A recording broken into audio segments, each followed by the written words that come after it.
I can see a tag right here at this moment. So I think let's bring in the man of the hour. He's here, Stano.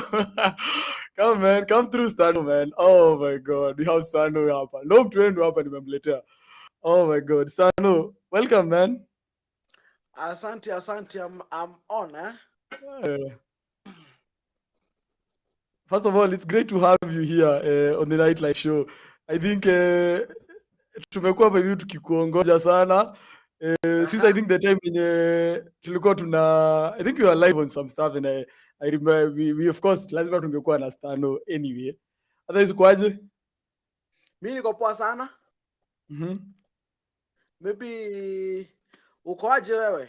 Mko poa? Mimi niko salama, niko fresh sana. Watu wamengoja sana, they want to see the live, they want to hear what Stano will say.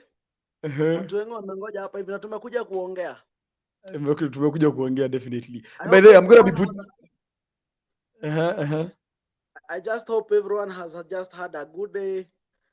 Siku imekuwa poa sana. I myself have just had a very good day. I really appreciate that's super nice, man. But to everyone who's watching, I'm going to be posting a link time yote from now. From when you get into the conversation deep, we're going to be putting a link. If anyone has a question, I'm a fan of Stano, and anyone who's a big fan of Stano, we're going to be putting a link. Maybe ukuje umuulize kama utaweza kuandika, kama ongea na yeye.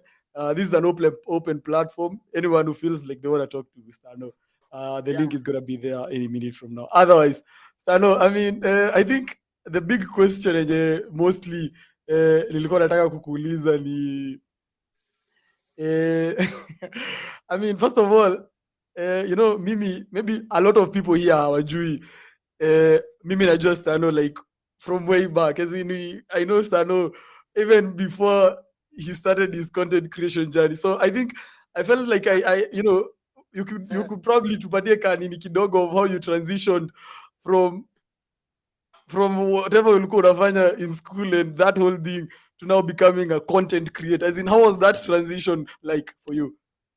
I think it's just a talent. I can't just say so much. And you know, every time talent beats everything. You understand? Ni talanta tu, na of course God akubless na talanta na wisdom ni hivyo. The rest inakuwa tu ni easy ya kuhandle tu.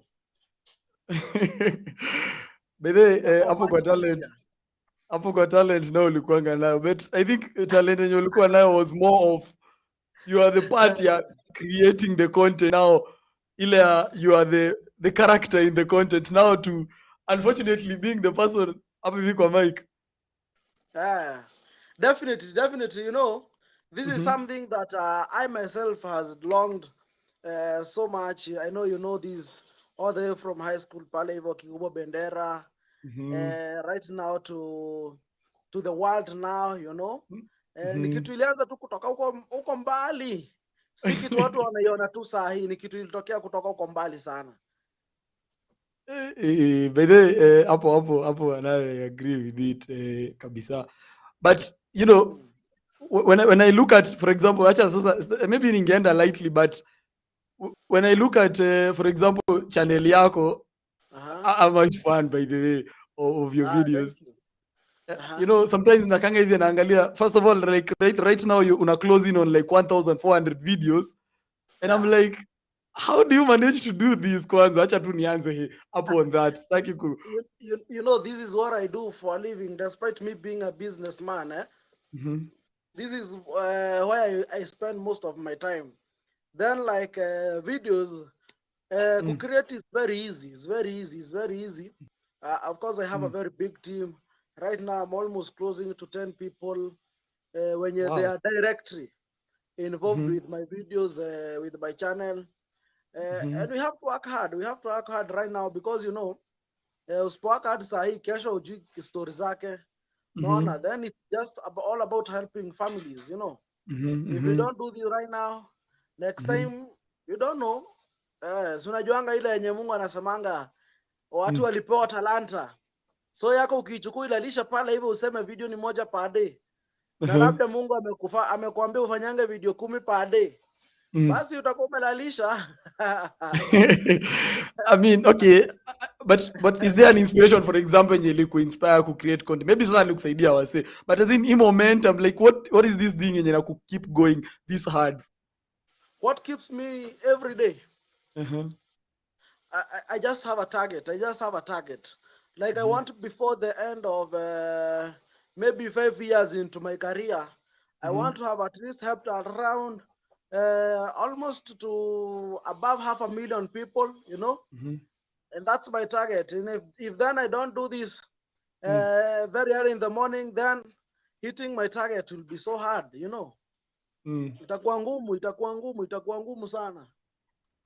As in, so for example, hiyo space ya ku create content, especially content yako yenye mostly ina revolving about emotions za wase, and first of all, as in, mi ni mtu, I like reading the comments sana sana, and I can see your audience kuna venye you resonate sana na your content. As in, how are you able to create content yenye your audience is very easily able to resonate nayo vizuri? I think it's just the you just put yourself in the shoes, eh? And Uh-huh. by the people call me a cry baby. I'm a man who Uh-huh. cries a lot by the kwa shoes. Nah, Uh, that's my nature. Lakini nawambianga hii kitu by the way. At some uh-huh. point, I usually just go on a break, totally on a break. Most of you Mhm. can't realize, eh? Because Mm. like right now as we are talking, I have almost 50 videos. Zenye sijaiweka online and they are Pending. supposed to be online. Yeah. They are ready. They are ready available. So like hiyo time yenye niko na hizo video mingi hivyo, I usually take that time. I go have a session with a psychologist. We talk. At least Mhm. I release myself because ukisema Mhm. hizi video utakuwa unazifanya hivyo, you're going to go mad. You're going to Mhm. get into depression. You're going Mhm. like hata sijui nitasemaje. And it's Mm. not only me. Unajua sasa mimi ni mimi unaonanga mbele ya kamera, Mhm. including my directors, including my PA, my Mhm. editors, everybody mwenye ako pale hivyo on board. Mm. Tukishoot tunakwanga a very big team. Wale Mhm. watu usipo wa handle their mental status, they are Mhm. going to go mad, they are going to go crazy. Handling all that emotions, and pale hivyo kwa show, people Mhm. take us like we are gods kiplan. Mhm. Mhm. So if we don't do this for ourselves, then we are not humans again. You know, nasikia ukisema hivyo like hizi venye naziwatchingi sometimes I'm like, okay, wait a minute. Stano ana sometimes ako emotional, sometimes ako so cool with it. But you Yeah. mean hizi stories inawagetingi so much to a point that you guys mna feel, you need to take a break from all this. Yani, it's that deep. Definitely. By the way, what I do mostly, we do it Mhm. monthly. A break, we must take a break monthly. Despite the weekends, then we'd never work. Mhm. On Sundays, we never work. But Mhm. every month, we must take a break of around 5 days. We go to see a psychologist. At least we talk with them. The advisors kidogo. We release our Mhm. mind. Most hata utaona watu wengi hata hapa hivyo ikwambia.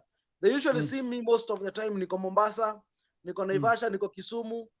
Mhm. I just go there to release the pressure, Mhm. from all these, because hii kitu ukihandle na njia zingine, it will mess up even with yourself. Hey, Jesus. Okay, manager. Hey, That's wow, how wow. hard it That's is.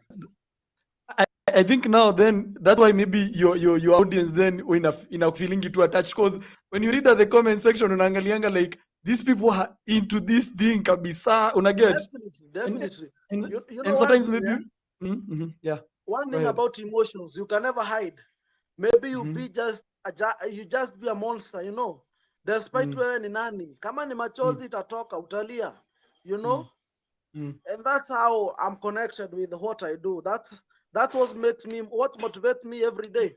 Najuanga nikiamka asubuhi, there is mm, somebody nitamsaidia pahali, kuna mtu nitakuja kumuokoa pahali. mm, Na yote ni life. mhm. Kazi yangu ni kusaidia watu. Hiyo ndio Mungu alinipa kipaji yake. Hey, then sasa I think sasa nimeunderstand vizuri why the content inakuanga hivyo, because sometimes content ingine ni so hard until sometimes maybe acha maybe I'll finish through with that question, but it's so interesting. By the way, sikuwa idhani that nyinyi mnaweza kuwa mnafika to that point, because I think that's the reason why you've already garnered over 55 million views and you've built a Yeah, very huge fan base. I mean, I yeah, think that's the secret to creating content that resonates so well with the audience.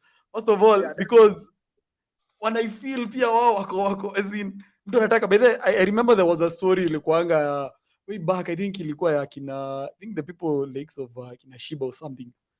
There was a story kitambo kidogo, Yeah, and like wase walikuwa like sijui kutaendelea aje, as in wana feel so much involved na wanataka kujua what will happen.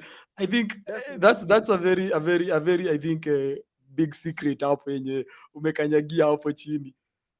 Hata So sio secret. You know one mhm, thing, mhm, eh?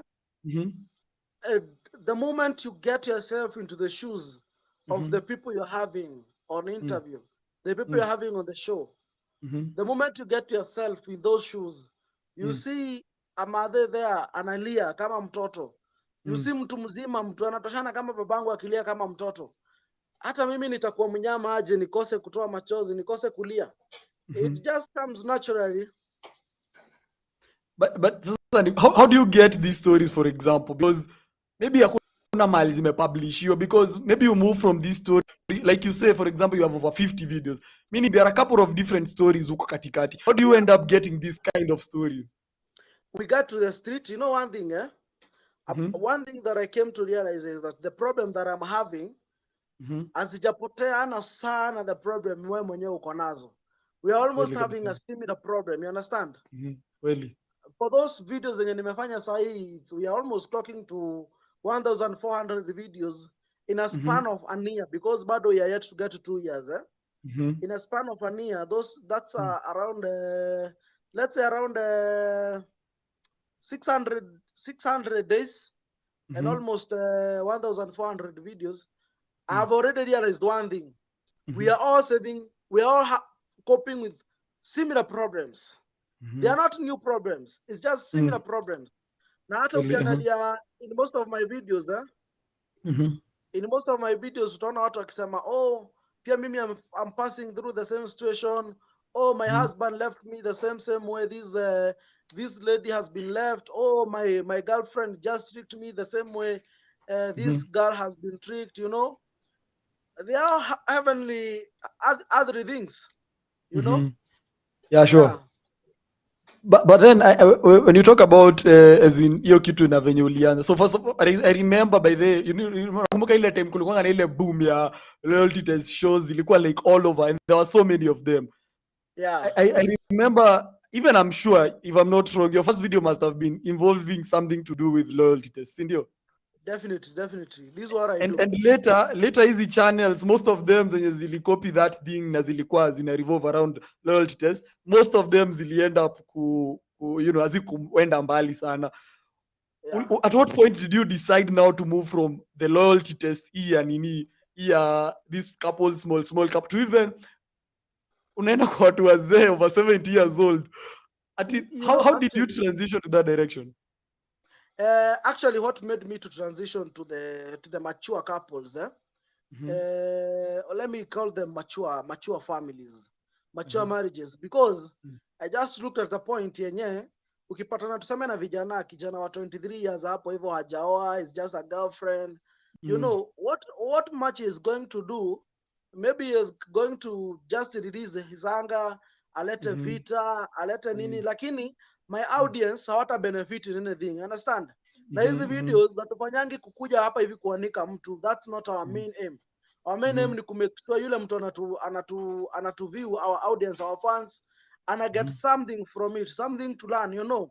mhm, So nikaangalia couples, tukachukua around 10 couples za mhm, vijana wenye tumesensitize, mhm, tukaangalia 10, tukaangalia hapa hivi ni nini our audience ata benefit nayo, tukaangalia mhm, tukaona out of 10 around mhm. only 3 ndizo nasema ziko na kitu important sana yenye our fan utakuja Kuku- ku learn something nayo, lakini Yeah, I have ukiangalia from kwa it. couple, at least Mm, mtu anakuambia for the last mm, around 40 years, for the last around 20 years, hivi ndivyo mm, tumekuwa tukikaa, and at least hii ita mm, benefit mwenye ako on a marriage yenye imekaa sana na still mhm, a youth mwenye ndio anaingia kwa marriage hiyo time, unaona, mhm, mhm, everyone will benefit. Lakini ya vijana, it's only mm, only the people who loves fun, venye nitasema tu watu wenye they enjoy the violence. Of course we all do enjoy the violence, lakini at least hata mwenye anatuangalia awe na kitu ya kusoma 1 2 3 1 2 3.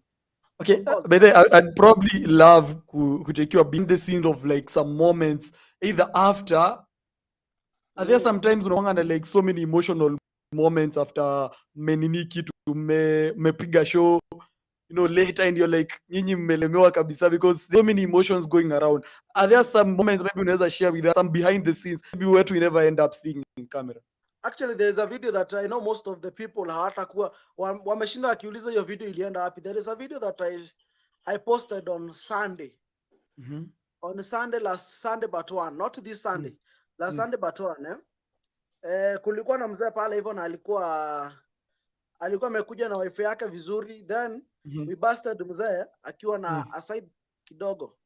Later that day, the video we had shot the video around 1 month ama 3 weeks ago, lakini that's the time we posted the video. Kupost hivi tu, we received a call. Kumbe the mzee is having was having 3 wives. So we were called and we were told the wife mwenye ako Ushago, I think hizo side za Nakuru, has collapsed and actually is in a critical condition at the hospital in the ICU. Do you know the reason why? Because ameona the video, ameona mzee has married the second wife, has married the third wife, and now mzee has been caught with a side chick. And you know, of course, kama mzee ni mzee, unajua of course first wife yake venye anakaa ni mtu mzee. We had to pull down the video. We had to go to the hospital to see that mom, and for real, she hata sijui by the way, but right now we thank God she is in a good condition. Watu wengi by the way wataenda kujiuliza hiyo video ilienda wapi. Ni wenye tu wataelewa tu, wataona tu hawajaiona. We actually pulled down the video. What? Yani, hey Jesus, I can't believe inakwanga to this magnitude. Yeah, that's how it is. You know, sometimes sisi kama viewers, mostly when you're just watching, unaangalia tu, you think you know, you look at it as a scenario maybe that's not really ile deep kabisa. To an extent, yani mtu anaweza anguka hadi aende hosi seriously. You know, actually, for us from our side, I thought the wife ni huyu tu peke mwenye tumepatana naye kwa street. Kumbe the guy has other 2 wives. You understand? Now of course mzee hangejisema. Now that's how it ended up. His first wife almost dying. The correct word there is dying. Yeah. Is dying.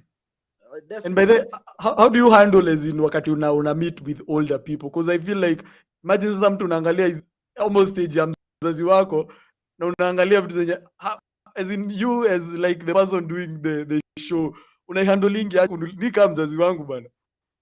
Hata ni kama kuka yangu. You know one thing people fail to understand, no age is allowed to cheat. As long as you are above 18 years and you're in a relationship, you're not allowed to cheat at all. Until ile siku utaingia kwa shimo uzikwe. Understand? Yeah. As long as haujakufa, either uwe uko 90, you are not allowed to cheat. Now that's why you get to any age. You don't have any limitation. And unasema ati beyond this age hatuwezi sanitize. Kwa sababu hakuna mtu amezuia ameruhusiwa kucheat. Wewe sema ati spare this one is too old. It's too old. Yeah, it's too old. Lakini mbona ana cheat? And by the I think also see mostly about you know, cheating. Zingine unapatanga like there was the one I think going on around today ilikuwa about msee fulani alikuwa na dose sijui ndo alikuwa anatoa a whole story there. I think mtu anaweza angalia vizuri as in I understand like I revolving about it also revolves around families, una get like there was one I was watching a whole family hivi round like wamesimama hivi and I'm like how are you able to even pull these numbers out? There is a case. There is a case that I'm actually handling. Actually leo ndio ni kama nimeimalizia. There is a case that a young man by the name Frank amekuwa conned 350,000 in the name of I'm going to Qatar. Kumbe the wife knows I'm not having any future with this man, na akadecide the best thing ni kukon huyu mtu na amwachanishe hivyo tu kama ako hai. But I thank God right now the video will be live tomorrow. We have already recovered the money. We thank God. Na we are still fighting. There is also another story that I know most people wameona tumeikanyangia sana. Story ya kidney ya Anto.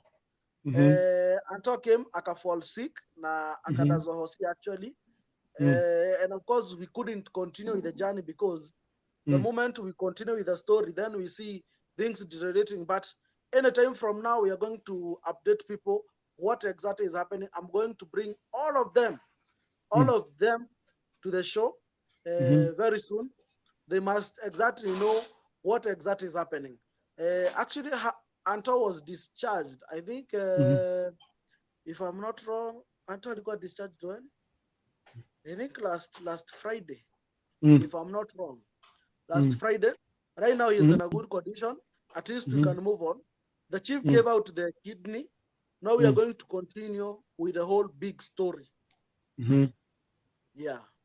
That's so interesting. And I feel like because unaelewanga as in venye watu wako wanaitwaje, watu wako wa YouTube venye wana wana engage na content yako, si ndio? So that make like kuna venye una engaging na community yako, and how do you stay connected with them, and how has their feedback maybe ina influencing content yako?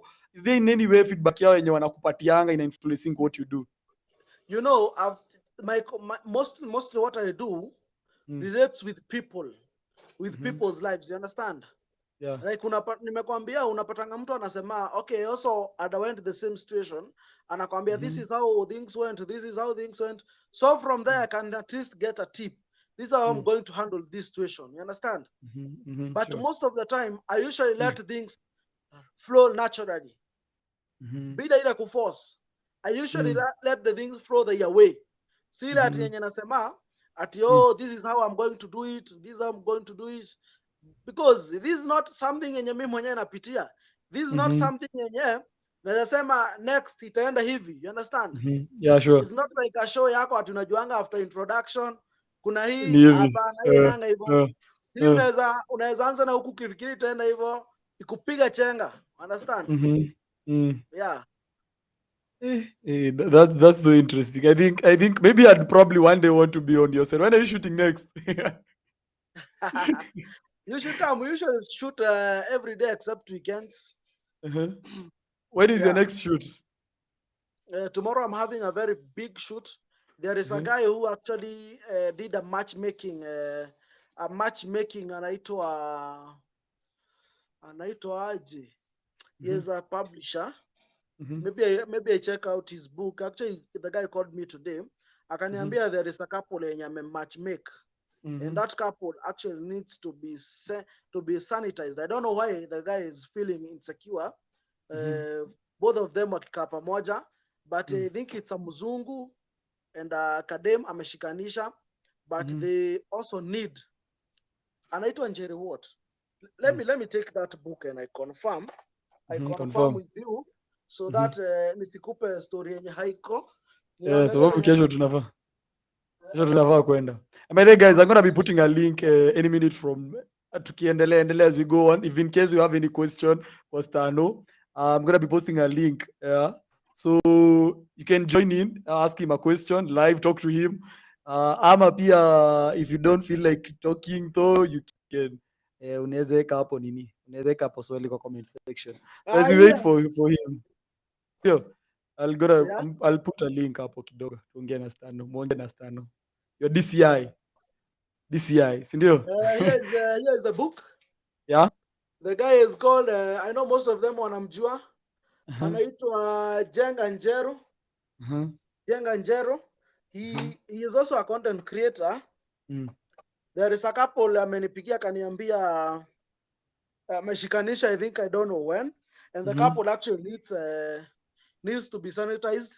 Okay, he has given me some several couples zenye nataka ni sanitize. Na I'm going to do the work tomorrow. I'm going to go to his office. We call the couple, the participant. I don't know after if the matchmaking ndipo shida imetokea ama ni when, but you're going to handle it. I'll probably, so umesema kesho mko na shoot. Mimi nataka, I want to first of all be in that whole casino, yani nikae tu hivi na hiyo team ya behind the scenes. Just have your handkerchief ready and come with a bucket of tea, bucket ready to put tears. Tomorrow you must come with some tears. Your handkerchief ready, your towels ready, and some bucket for tears. I think mi naweza taka ku experience that because I feel like hii kitu yenye inawapeleka to such extents, and by the way, sometimes by then is serious, and that got me thinking maybe I should ask this question at this particular point, because the moment I posted that tutakuwa na interview, someone came, acha nitafute hiyo post kwanza, venye niliweka, someone alikuja akaniambia, let me ask this question maybe on their behalf, because wengine walisema hivi, let me find the comment. So alisema huyu jamaa content yake ni stage managed. He said of course it's his opinion. What's your opinion, as in, okay, imagine like what you guys go through maybe to find your content, ama even the process that you guys have to go after. What do you tell such kind of people when you maybe wanna feeling like that whole thing is stage managed? Such kind of a person, let me tell you one thing, you can never convince a monkey that money is sweet than bananas, You can never at all. Na hapo ndipo nitamfunga. For the longest time, by the way, I'm talking this the last time, because one thing that people want to hear, and I've seen this trend going everywhere. You want to hear it's scripted. Yes, Basi, we script. We script. If that is going, if you're going to give us some peace, after tumekwambia ni scripted, Basi, yes, we script.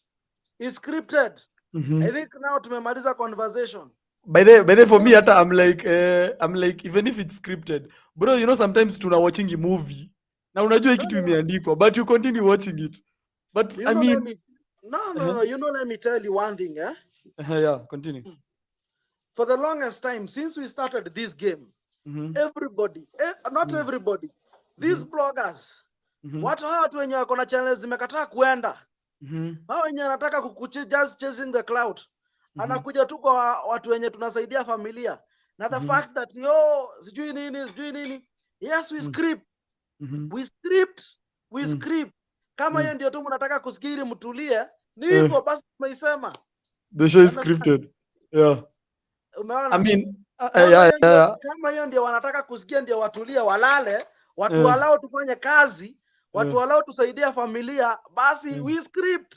Basi I hope now mutatupea amani, mutatupea space, tufanye kazi, tusaidia familia. But let me tell you, just radio, JJ, the families that I have just helped, right now I think they are countless. You understand? Yeah. They are countless. And there is no way just a person mwenye atatoka huko atakuja and let ni feel atasina roho, sitaki kuendelea, sitasaidia familia zingine. If I'm only going to answer you nikwambia ni kuscript na scriptingi, unipe space, basi I script. You understand? Wewe kuwa na hiyo mentality ya script. Kama hiyo ndio kufanya unipe amani. You understand? Na watu wenye sahi bado wako kwa hizo fikra. Let me tell you one thing, JJ. Yeah. The people who used to script wanajulikana vizuri sana. Na sio mimi nitawasema. Because a scripted show huwezi kosa kujua. Huwezi picha. Unaiangalia tu hivyo, you can tell. Exactly. Exactly. You understand? Sure. Kitu si scripted, you just see. Bro, can you script tears? You can't. Can you script tears? Bado wezi, hiyo nayo wezi. Script machozi. Wezi. Question. Script machozi. Okay, I understand. I understand where you're coming from, especially if okay, that argument doesn't make sense here. I'm saying because I mean, you must have been paying all these people ndio sasa you end up having this big script, na I think here it's gonna be a very big wase wengi sana unafaa ulipe, wanafaa kuwa kwa paycheck. And talking about scripting, let's move on a little bit kidogo to Saumango now here, because tutaki Stano jam, najua unidisia Bana, unajua hawa watu, you know, let me tell you something, eh? These people wameturusha kidole pahali pale, unapajua? Yeah, pabaya. Na wametuzoea sana. I started by saying this on an interview that I had with Martin Dean Kenya. Nikawaambia aje, if uko na comedy show, mnakujanga hapa hivi, the only thing you say ni Sanitization is scripted. Then anasema, we have a show on Saturday, can you guys come? We have a comedy show. How was he sell even a comedy show without saying lot test is scripted? How weak are you people? How weak are you people? Hauwezi enda hivi uko na event on a Saturday, unaenda pahali for kuperformia watu, even wasanii wakubwa, even wasanii wakubwa, they can't sell anything without mentioning us. They can't. Why don't you guys give us a time to work? We are helping people. Unaelewa? Kweli kabisa. We are helping people. We are helping people. And let me tell you one thing, we are not only helping the people who are on these shows, we're even helping the people who are viewing the shows. Nimekwambia the reason as to why I never bring young couples is because I don't want to bring a person mwenye my fan, my audience hata benefit na anything. I want a show yenye mtu mwingine hata pale nje mwenye anaipitia. Next time akisikia something like that, ama anapitia something like that, atajua venye ata handle. Do you know the reason as to why nowadays we have so many cases of death? Watu wanauana, murder. It's because hakutaki kuongea. It's because hakutaki kutupea space. Let us show you through the live examples. These are realities. You understand? Yeah, for sure. Hey. And talking about maybe changing people's lives, as in, is there one story maybe you've done and maybe you may feel like, as in, you're so happy that you did that story? Is there one in particular? Let me tell you about my work. My work has never ever been happy. Hii kazi yetu lazima uwe every time kulia. Na ndio maana kwambia hii kazi huwezi fanya if you are a weak man, if you are a weak woman. You must be very strong. You understand? Sure. You must be very strong. Sasa hatuwezi kuwa tuko hivyo tunapewa stress na yenye tuko nao kwa show, then tukileta show huku watu wanatakanga nini? And you know, let me tell you, by the for the first time hiyo kitu after a very so long time nimesikia another leo by the way to business after a very long time. Maana nimekwambia kitu kimoja, hizo show zote zilikuanga scripted, watu walizionanga na those all channels zilikufa, na hiyo si uongo. It's very true. By the way, kitu ya kufake huwezi anaenda for so long. Exactly. Hiwezi. Bro, let me tell you one thing right now. All these guys from infotainment, hawa watu wa bloggers, na mimi sitaogopa kuwataja hata hapa na majina. They are feeling like we are threats to them. You understand? Yeah, for sure. Hawa watu wa infotainment, hawa watu wa kazi yao ni kuhoji wasanii. They usually feel we are just like a very big threat to them, and we are not competing at all. Hii kazi huwezi compete. Una compete aje? You understand? Bro, let me tell you for sincere. Now, I'm not bragging at all. You understand? Yeah. After the Pluto, after Mongaiv, after Comrades Favor, after Mugani mwingine, I'm following the Hapo Ivo closely with a number of views, 55,000 views.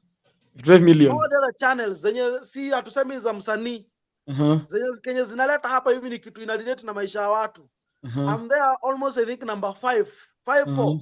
Hawa wengine wote infotainment tumewashinda. Na hiyo ndio every time wanajaribingi kutu bring down, every time wanakuja kuleta watu fake, na mimi sitaogopa kudanganya. They bring fake people so that waone kama industry ya sensitization itakufa, na hiyo ni uongo, haikufi. You know why? because sisi hatuendangi kuscript na kina KRG huko. Hatuendangi kuscript na kina Erikomondi. Hatuendangi kuscript na kina Butita. What do they do? You know, that's why they are bringing people to make us fall down, and you're not falling down, not even right now, not even tomorrow. They expected us to fail kuanzia mwanzo. And uangalie kwa interview ya Monga hivi, na sitawapa kutaja yenye walifanya na JNC. Angalia hata title. These people they wanatuona kama sisi ni threat. Sio sisi tunawakosesha views. Ni wenye mnapiga show zenu kuscript. Understand? Bring real videos. Real shows. Acha kwenda kuchukua mtu kama KRG mfanye naye hapa hivi. Ati show watoto wake wamesema nini? Ati KRG kids. Na tunajua ni uongo. Nani hajui? Wow, hapo Stano amekasirika. So, yeah, I understand. Understand vizuri where you coming from, because I feel like content yenu in a way is very unique, as in hakuna mtu anakopi, as in yako venye umeiweka hivyo, hakuna mahali iko ingine, by the way. Exactly. I mean, which is why maybe you guys mnafiliwa as a threat. And I was actually looking at like ranking, yeah, like some of the YouTubers in the country, and you are like among the top YouTubers. You're pulling so many people to your side. Okay, maybe where is the beef coming from? Because your content is probably very different now.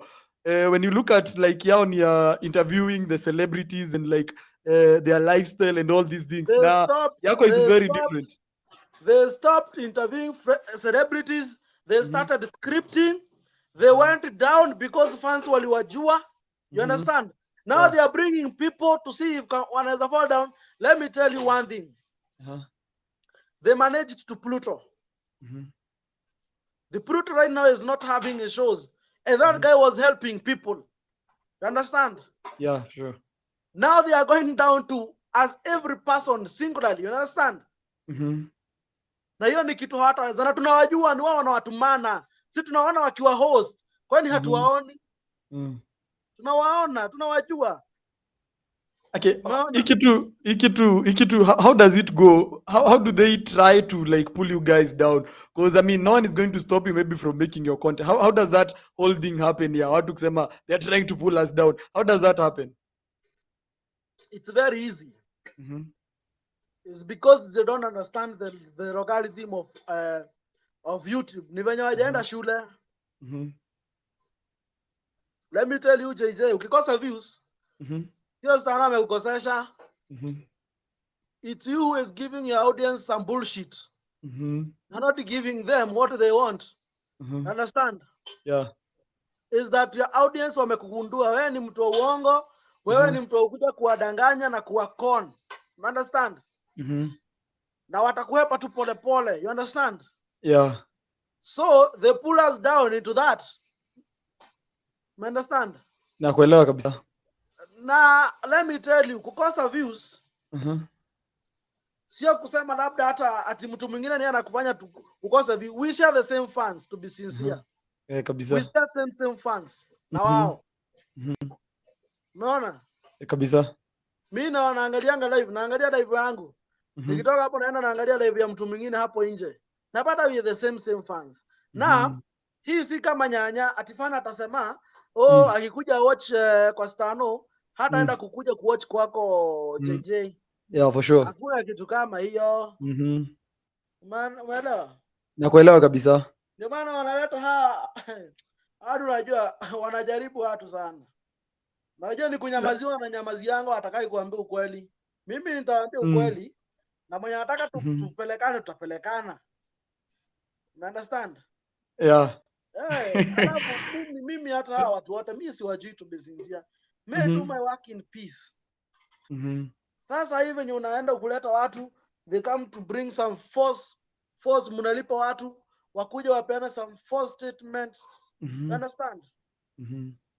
And I feel like maybe there is a way, maybe hiyo kitu ya watu saying bad things about your content ina kuhit so hard, as in you speak so passionately about it. No, let me tell you, hawa watu tunawajua. Of course, myself, I accept critics. Not even in one time I've been criticized eh? Mafans wananiambia hey, hapa nayo umechoma. Umeona? Na we accept. Lakini kuna zingine tunajuanga huyu ametumwa ameambiwa oh there is this big story. Let me tell you one thing eh? There is this story oh this guy is doing. Hebu angalia kama huko niko views zetu zimeenda. Oh sisi, do I ever tell someone to come and watch my content? Ni mtu anakujanga na feel what Stano is doing is right. You understand? What Stano is doing is worth my view. It's worth me watching. You understand? Yeah, sure. Sasa kukuja unitafutie mtu ati na uangalie mtu anyway. And let me tell you one thing these people don't know. I myself sijawahi itisha mtu shilingi yake hata moja. Understand? Yeah. I fund these shows I myself. You understand? Yeah. Na kama kuna video mtaenda hapo hivyo mtoe ya mchango, mtoe. Nione yenye kwa pastor yenye Stano alikuja hapa akasema, "Oh, mrusha tu pesa kwa hii namba." None. None. You understand? None at all. And if there is a show wangenitumia pesa ni ile yenye nileta ule jamaa. Alikuwa anaitwa James, yule mwenye alikuwa na mguu mbaya. Bro, let me tell you, people almost beat me up. Kwa sababu ya kukosa kuchangishia yule mtu. People almost beated me up. Juu nilisema ule mtu hakuna hata shilingi moja mnamchangia. Kwa nini? Do you know the reason as to why? I fund my shows. Fully fund your shows. Yeah. I fully fund my shows. Understand? Yeah. Yeah.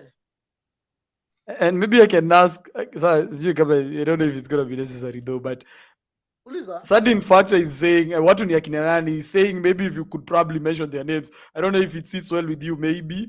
If you feel like it's high time you call out their names, maybe come on, ukasirisha that much. If they're doing the wrong thing.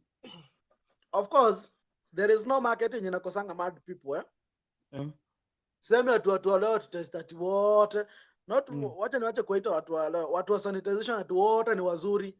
Huko ndani kuna mad people. Hakunanga soko inakosanga mwenda wazimu. Definitely, si ndio? Kuna watu wabaya, kuna watu of course hawa wadogo ndio wanafanyanga sisi tunapigwa vita bure tu. Bure. Watu wenye tunafanya kazi safi, kazi nzuri. Wanafanya tupiganishwe hapo pamoja. Una understand? And we accept. Though hawa wadogo na wao fans wajua. Na wanawatoa nje, wanawatandika, wanawatandika nyahunyo, they will give them whips. Na saa hii unasikia kuna wengine wanapigwa pahali, sijui ya kujangisha. And that is very wrong by the way, what they are doing. I myself, I'm not an of opinion ya kuchangishia mtu. And from the word go, I have always repeated this statement. Don't give them a fish. Give them a fish net. You understand? Why no fish? And that's why I've never even for a single time itisha mtu hata yake hata shilingi moja. Understand? Yeah. And I know most of the people watakuambia hivyo. Yeah, I think we can take a different trajectory now from this particular point, because now you mentioned you fund your videos fully, and I think it's very expensive to fund your kind of videos. Looking at a situation where uko na more than 10 people working directly na pasta show. Directly. Yeah. So meaning, how is the whole YouTube space in terms of money? As in, is there money first of all before to delve into that? Is there money on YouTube? If you watch my shows, you'll understand that my main source of income is not even on YouTube. Ukisema utegemea YouTube bro, utaenda nyumbani. Na ndio maana utaanza kuombaomba watu, nichangishieni hapa, nichangishieni hapa. Myself, I help people from deep side my heart. You understand? Yeah, naelewa. Mimi nasaidianga watu from deep inside my heart. Na sijaitaka mtu yote anilipe hata shilingi hata moja kukusaidia. Kwa sababu najuanga leo ni mimi nitakusaidia, kesho ni wewe utakuja kunisaidia. You understand? Yeah. Na hawa watu wote wenye nawalipa ni zile biashara zangu zenye mimi nafanya. You understand? Right now I'm having so many businesses. I do sell spare parts. Za gari. Right now I'm selling cars. Nauza mashamba. Understand? Yeah. I also trade forex. Hizo kazi zote, they fund everything. My lifestyle, everything ni hizo kazi. Wow. Unaelewa? Yeah. Eh. So the thing maybe I wanted to get straight from you as in, so if you fully depend, maybe so for example Wamue, I'm now a full-time YouTuber. That thing is probably never gonna take you vizuri. Maybe italingana the content you do, but I would never advise anyone to be a full-time YouTuber. Utapigwa mawe, uombe pesa, ukuja hapa udhalilishwe, uitwe wewe ni scammer. You understand? Acha kuomba pesa. Na ndio maana sijaiomba pesa hata shilingi. Na let me tell you one thing. And I'm putting this on record. Mtu yote mwenye nafungulianga channel, nasemanga vizuri, let us not give them a fish. Let's give them a fishnet. Fishnet. You understand? Now after that, naendanga behind the scene namwambia, never at any time itisha mtu shilingi yake hata moja. Si nimekupa channel, nimekufungulia channel, imefikisha 1k subscribers na imefikisha 4000 watch hours. Umekuwa monetized. Work hard. You understand? Work hard. Work hard. Acha kwenda kuomba mtu pesa. Unaomba madhe hapo hivyo pesa, sikatai. Sikatai kuomba pia wakati wenye uko pabaya omba. Lakini mbona unaenda kuomba watu pesa, hujakuja kwa Stano kumwambia niko na hii story naendeleza nayo hapa hivi. Unaweza nisaidia na pesa kiasi hivi nione kama nitaweza kufund hii show. Unaona? Yeah. Wewe unaenda kwa fund kuwekea namba yako hapo. There is a person mwenye nilifungulianga channel. Najua watu wengi watamjua. Na nitasema tu watu wengi. Alienda akaomba pesa. I saw it. I called them. Nikamwambia what you are doing is very wrong. Very, very wrong. Because let me tell you one thing. The people who watch us, there are some expectations they expect from us. And they usually support us fully. Understand? Kabisa. They support us fully. Imagine now, I'm giving an example. Kuna mama pale hivyo akona school fees. Ameunganisha school fees yake ikafika 5k. Anajua vizuri hapa hivi nitaongeza pesa zingine kidogo nisomesha watoto. Ameona show yako, ameona yes kuna mtu analia. Si ni kweli? Umemwambia nitumieni pesa tafadhali. Amekutumia ile do yake. Nikuulize, kesho ataenda kuambia mwalimu wacha mtoto asome, niliwatch video jana nikatuma pesa. Who are you messing up with? You're messing with the generation ya mtu. Hata ili ungekosa kufanya hiyo video, huyo mtu kama ni kukufa aende akufe na huko, lakini mtu asomeshe mtoto wake. Understand? Yeah. You understand? Yeah, kabisa. Definitely. Kuna watu wenye wanafanyanga hiyo kazi ya kuchangisha wako. Tunawajua kina Karangu Molaya, wacha wafanye hiyo yao. Wewe kazi yako si hiyo. Wewe kazi yako si hiyo. Kazi yako ni kusensitize watu. Kazi yako ni kufundisha watu. Kazi yako si kuchangisha. Naelewa? Yeah, nakuelewa. Hey. And those people wenye wanachangisha by the way. Very wrong. Very wrong. Very unacceptable. Kabisa.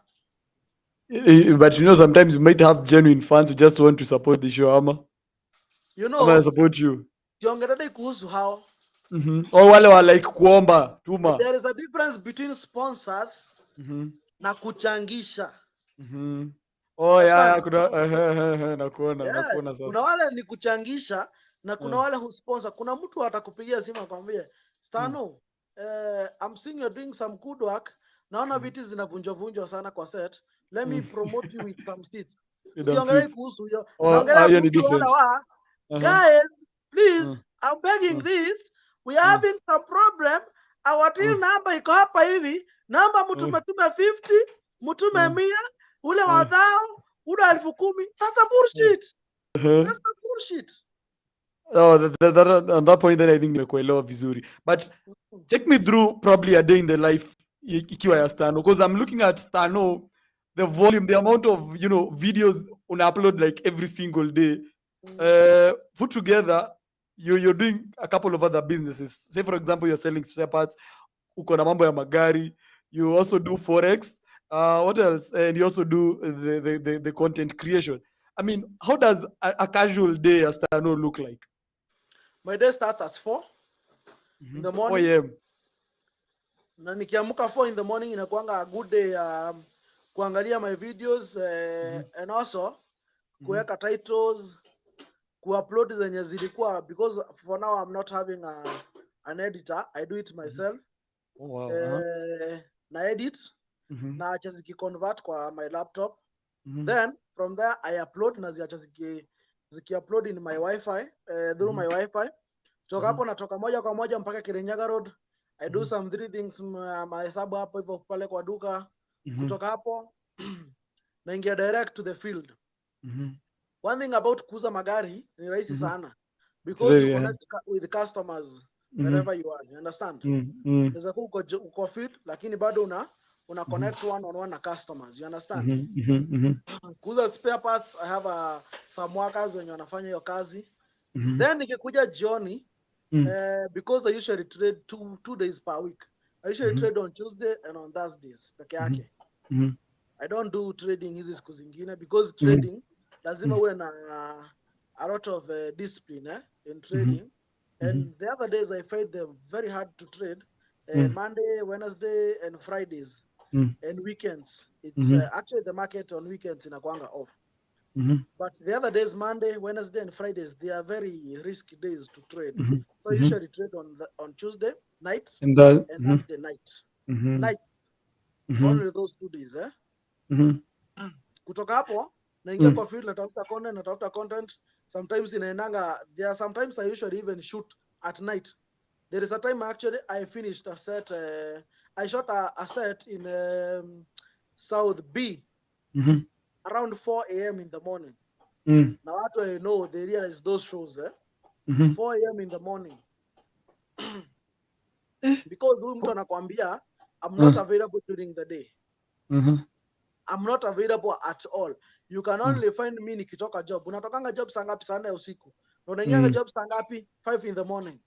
So what you have to do is shoot a video very late in the night. You understand? Hey, that's mostly how my day is. Sikuangi na any free time. You know, ni uongo, sinanga any free time. Because even on Sunday I go to church. After church nakuja na relax kidogo.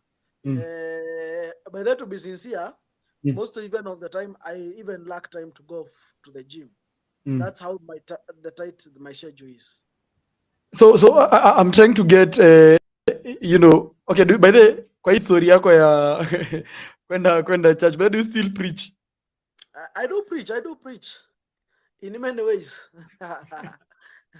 You know, naambianga hawa watu, if I could not be a business person, if I could not be doing what I'm doing right now, I could be a bishop. Hawaaminigi.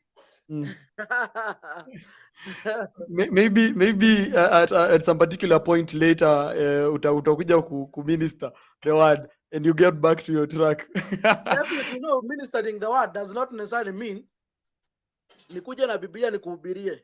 Ministering the word means I show you some good things to do. Like what I'm doing definitely is like preaching. Yenye nakuja na kuonyesha wizi si mbaya, scamming people wizi si nzuri, scamming people is not good. Kuibia watu ni mbaya, kudanganya mtu ni mbaya. That's preaching. That's gospel. You understand? Yeah. Yeah. And by the nilikuwa nataka, I wanted us to talk about the content creation part of it, because I know so many people watching right now are maybe aspiring content creators, ama wengine they're already into this content creation journey, and maybe they're thinking through it, and it was maybe very good, and it sat well with you. Wewe ungekuwa among the best persons kutuambia hii kitu ya YouTube, and it's good that you've said as a full-time thing it's not gonna pay well. Yeah. Get, because for example I was looking at your numbers, bro, you must have made millions from this thing already. bro, I also use millions to create my content. Do you know, let me tell you, this is one thing. What I do pay these people to come. Yeah. I do pay them. Yeah. And not only paying good money. Some hata tunawalipanga very huge money to come. Do you know Who why? the people when are involved in the content Like right the now, people working. yeah. I'm Yeah. having this let's assume not like wacha nitumie ile ya chief yenye kila mtu alikuwa Yeah. anajua ya Anthony ambao Anthony alikuwa amepeana kidney. Do you want to mean bro utaita mtu akuje mkae naye hapo hivyo chini jioni mwambie shukran umwambie na kuhitaji kesho ukuje hajakula lunch hajui ataenda kupikia watoto nini na wewe ulimuita kwa show. Mtu ameacha biashara zake amekuja. Amekuja. I remember there was even a person mwenye alikuwa anakuja kwa show just kuapia tu for a day. I used to pay more than 10,000 for that person to be there. Because mtu anakuambia in my biashara what I do I make 10,000 every day. So if I'm not going to go to the biashara I come we talk then you must be able to make sure what I get in my biashara is I'm going to get it. You understand? Yeah. Sijaenda kuomba mtu pesa nikakuja nikamwambia ati nisaidie na pesa naomba usponsor hiyo ni uongo. What I do, our fans are very good. They watch our content. YouTube pay us some good money. We use those money to facilitate our shows. I also have a businesses. Zenye bado, I usually most of them advertise with my channel. My audience promote me through buying my things, my services, my products. You understand? Yeah. And that's why I facilitate myself and my team and paying my team because I pay them good money for them to come. I pay them good money for them to love what we do because to be part of the Pastor Show team. Exactly. Yeah. I think then maybe to aspire wewe ujipange kama unataka kwa content creators. You had it from the man himself. Nasema hivyo nitishia watu. Sasa tunasema ati content creation is expensive nitishia watu. Siku hizi watu wana make pesa na online.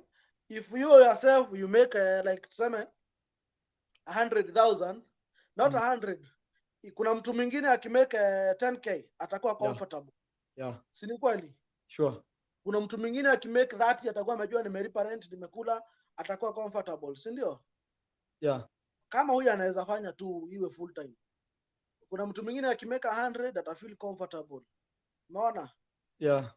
Mtu kama mimi sitakudanganya right now I'm paying salaries amounting to almost 300,000 every month. Monthly. 300,000, yeah. Niambia sasa utategemea YouTube peke yake ikulipia hizo salaries zote, ikulipia your bills.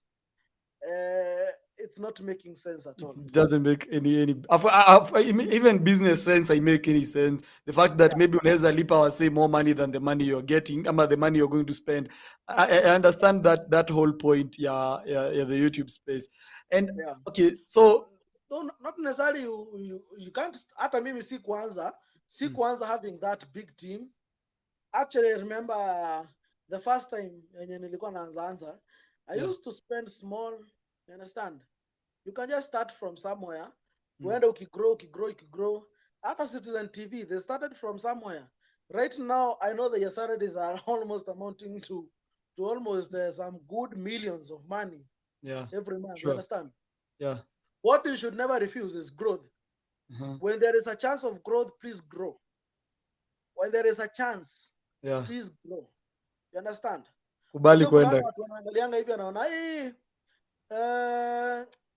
akisi nitatumia domingi hapa hivi natumia nalipa mtu 10k sasa hiyo hakuna mtu analipa hiyo pesa.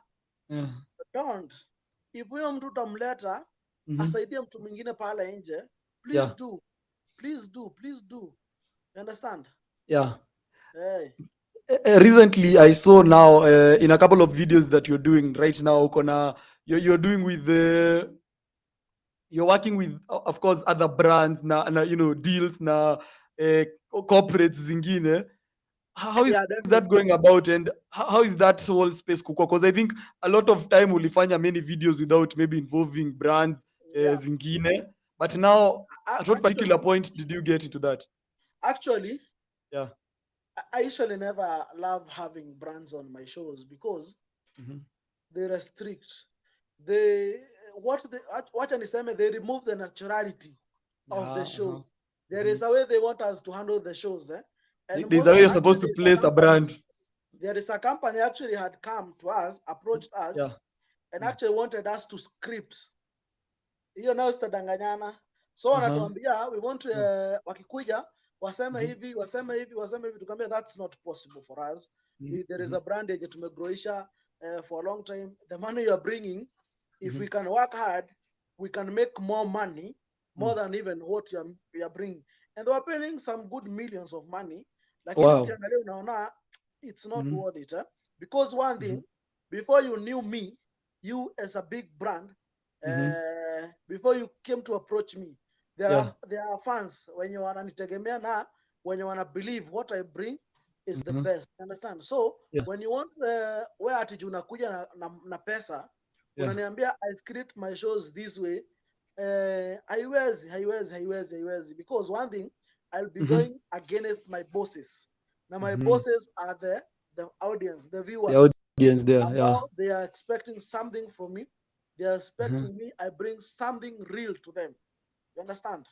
Mm-hmm. Eh, I so think that's a huge step. Maybe I'm sure maybe people when you neglect is in you're like, man, this is money. If I just have to do this, I think that's a very huge step. Maybe and you'll take up ya ku protect the brand, because I mean maybe the viewers wangekuwa like kuna venye mnataka kutuforcia hii kitu by the haingii, lakini mnatuforcia.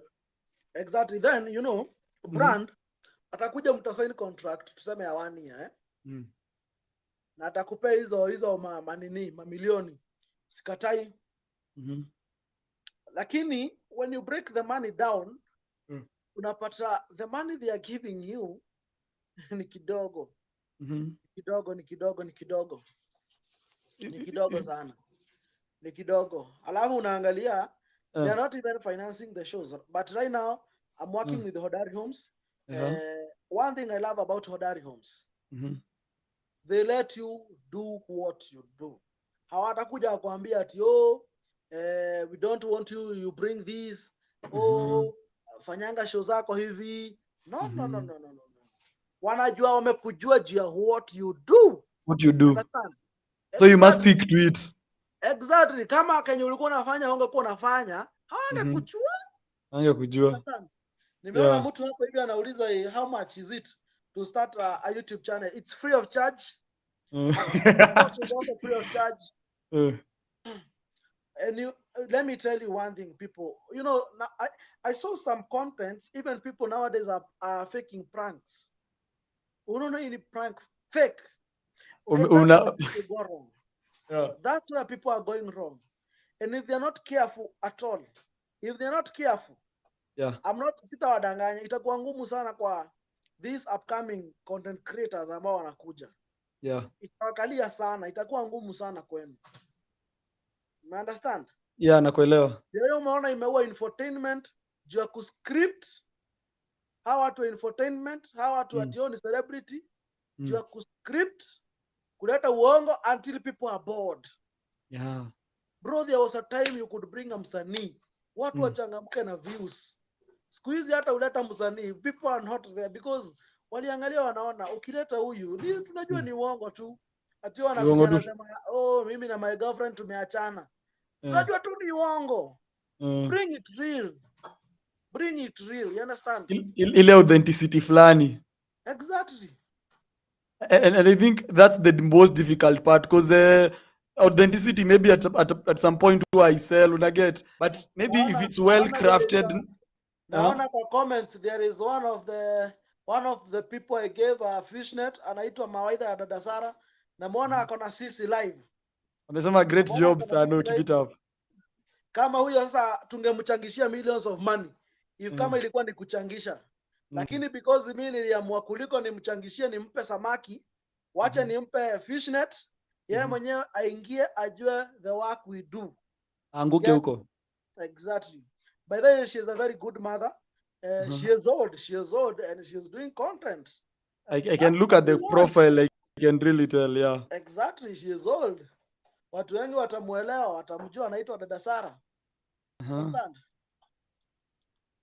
So I mean, let's wrap up hii part yote ya content creation. I mean, what I know there are a ton of people maybe when wananisikizanga and I can actually see them here who I know by they're into this content creation journey. I mean, what is one thing maybe unaweza waambia about content creation? You have to put in, first of all, is it, I think I made you know you know an intro video, a promotional video about this. Is it much about quality ama ni quantity? Because you put in quality content, of course, na quantity still at the same time. How do you balance both of them? You know, Mm. hiyo swali yako ni swali nzuri sana. Mm-hmm. YouTube kitambo. Mm-hmm. Do you know you could not have uploaded a YouTube video if haiko HD? Siku hizi unajua unaweza upload any video. Any quality. Hata ikayaje, hata I wish people go back to Pastor Show. Waangalie hizo video za huko kitambo, waangalie quality. We used to shoot with a Huawei. Or I think why something like kama hiyo. A very bad quality. And actually watu walikuwa na watch. Understand? Yeah. People what they want is somewhere they are going to feel this is worth my view. If it's comedy, do it perfectly. You understand? Yeah. Usitake hapo ati uanze comedy ati una kamera ya 1 million. Ati una shoot na mics za zile boom mics. Don't do it for that. Give them quality content. Yeah. Quality content. Understand? Yeah. Of course zingine utaenda ukiupgrade. Nimekuambia don't restrain yourself to a point yenye utaki kugrow. Utaki kugrow. If watu wamekusupport, wanakuwatch, you have views, umepata tu pesa. Acha kukimbilia tu pesa kufanya vitu zingine. Kimbilia kwanza kubuild ya quality now. Your quality now. Kama ni camera, you're having some good camera, you understand? Na si lazima siku hizi si lazima hata uwe na simu. Some good phones zimekuja. You can just shoot with a phone na bado quality iko sawa, you understand? Yeah. Hey. So everyone amaliza tu. That's why by the most of my friends huwa tunagombana na wao sana. Nikikuangalia nione uko na views. Nikikuangalia nikuone uko na views, umefikisha pesa ya Jumi. Nikiangalia views zako nitajua uko na pesa ngapi. Nikikuangalia nione umefikisha pesa ya kamera. Na unaendelea kushoot na simu hata haijafikisha 13 megapixels. I usually tell you leave YouTube, enda utafuta kazi nyingine ya kufanya. Acha ujinga. Yeah. Because you have to reinvest also back into that craft. Yeah, you start with what you have. That's what people fail to understand. Ama mtu anataka akuje atumie Stano kama a godfather. A godfather. Yule ati bila Stano siwezi anzisha channel. You understand? Yeah. Unajua, let me tell you, interesting content inaanzanga wapi? If you see you should have umeshoot video. Wewe mwenyewe utaki kuangalia video mara 5. Don't upload that video. Achana nayo kabisa. Juu kama wewe haikupendezi. Wewe toka. Haiwezi. You should better be off. Video hata unataka kuona hapa kuliendaje? Trust me you. Aki hiyo video itaenda. Itatembea. Do you know bro, there are some shows zenye nafanyanga. Mimi mwenyewe natakanga kuwa live kwa premiere. Na ni mimi nimeshoot. Ni mimi nimeedit. Ni mimi nimeupload. Hiyo video nikishoot nikaiona. Video nikiedit nikaiona mara kama 20, nikiedit. Ukiedit. Nikiupload nikaiona mara kama 20, tena nikiweka mpaka monetization. Nikiweka zile ma mid rolls, nikiweka zile video naonanga zinapita pale juu. Nimeiwatch tena mara kama 20. Then nikiupload ikikuwa premium, natakanga niwe kuwa mmoja ni watch. I want to be among the people watching. Exactly. That's how good the content iko. Exactly.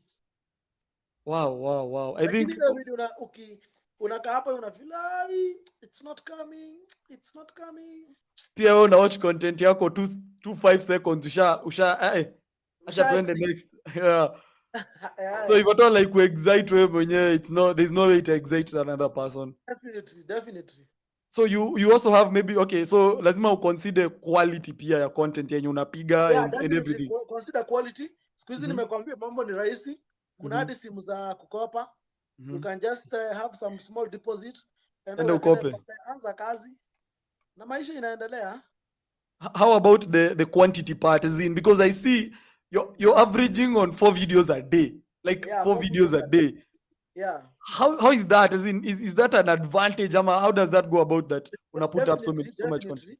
Yeah. Definitely. You know, let me tell you, despite me helping people, Yeah. I also want my team, mtu akiangalia this channel about 10 years ago, Mhm. asemange at least hii channel ilinisaidia kubuild nyumba yangu. Hii Yeah. channel ilinisaidia kufanya hivi, ilinisaidia nikapata bibi, nikaoa na tukakaa vizuri, Yeah. ikanisaidia kulea watoto. That's saying that namaanisha I want my channel to make money. You understand? Yeah. Yenye kama ni mshahara nalipa, Yeah. nataka niwe nalipa mshahara mzuri. Sitakuja hapo hivyo nikupea pesa yenye hata mimi naangalia na kuangalia hivi, naona uko na familia, uko na watoto, najua vizuri hata familia yenyewe hata haitatosheka. You understand? Yeah. Nataka nikiangalia hivi like my security guy, naona siku hizi watu wanasema ametoa kitambi. Uh-huh. Yeah.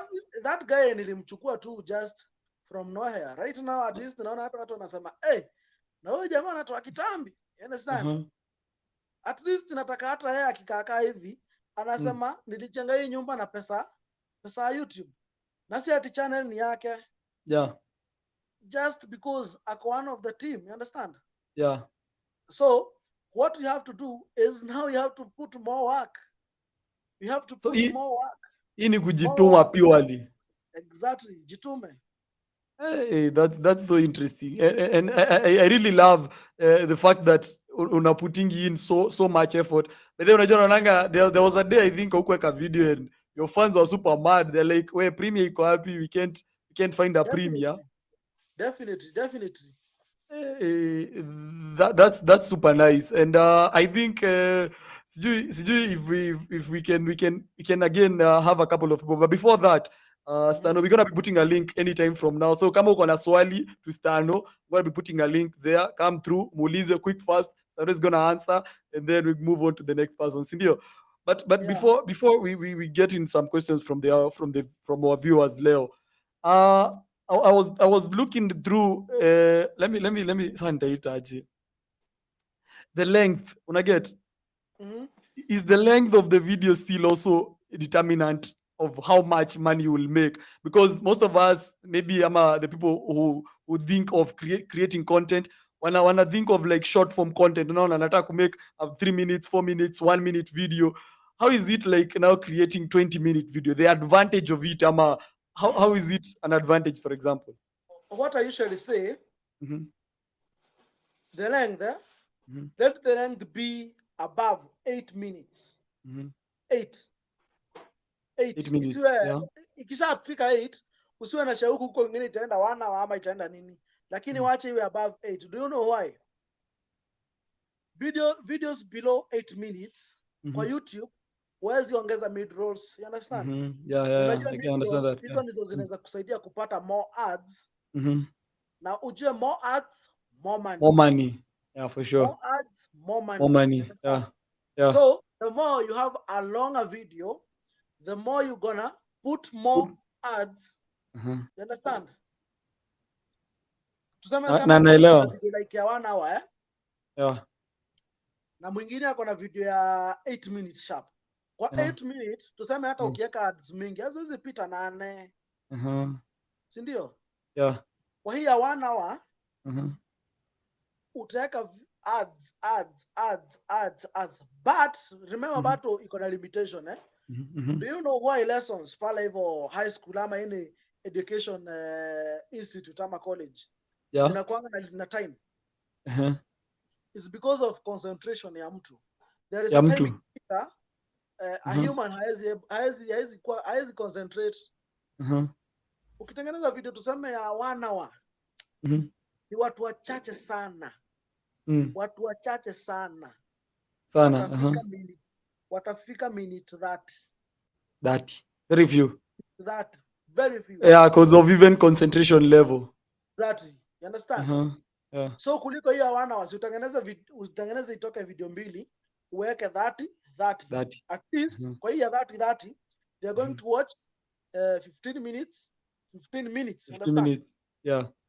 At least hapo hivyo utakuwa na more audience when you watch ads. Remember, YouTube pays through ads view, not views. You know, that's one thing people fail to understand. Watu wengi wanadhanianga you are paid according to views. You are paid according to the ads view. Ads how many ads they view? Exactly. How many ads have your audience viewed? Kutoka hapo mnangana na YouTube 45 wanachukua 45%. You get the 55%. You understand? Yeah.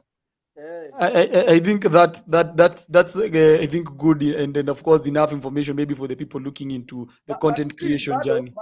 But still inalingana na your content. I'm not expecting wewe unitengenezee comedy ya 30 minutes. You understand? Yeah. Actually, the shorter the comedy, the shorter the joke, the sweeter it is. Exactly. Wow. Sitaki ati unataka kuniletea joke then una take around 10 minutes kuload. Hapana. Na pia una build up for so long bana, achilia joke. Exactly. Do you know why a guy like Kena actually aliboom na akaenda? Because jokes zake alikuwa anazileta within a second. In a span of like a very short time, by the way. Hivi tu quack ushaipata joke. Na naona bado like sasa tuseme unafanya interview. I'm not expecting wewe ukuje uniletee interview 1 minute, hapana. It doesn't make sense. Niletee interview ya minimum. Okay, what I usually say, especially kama unajua kuna wale tuseme kama ni series za interviews, isikuwe isipite 20 minutes.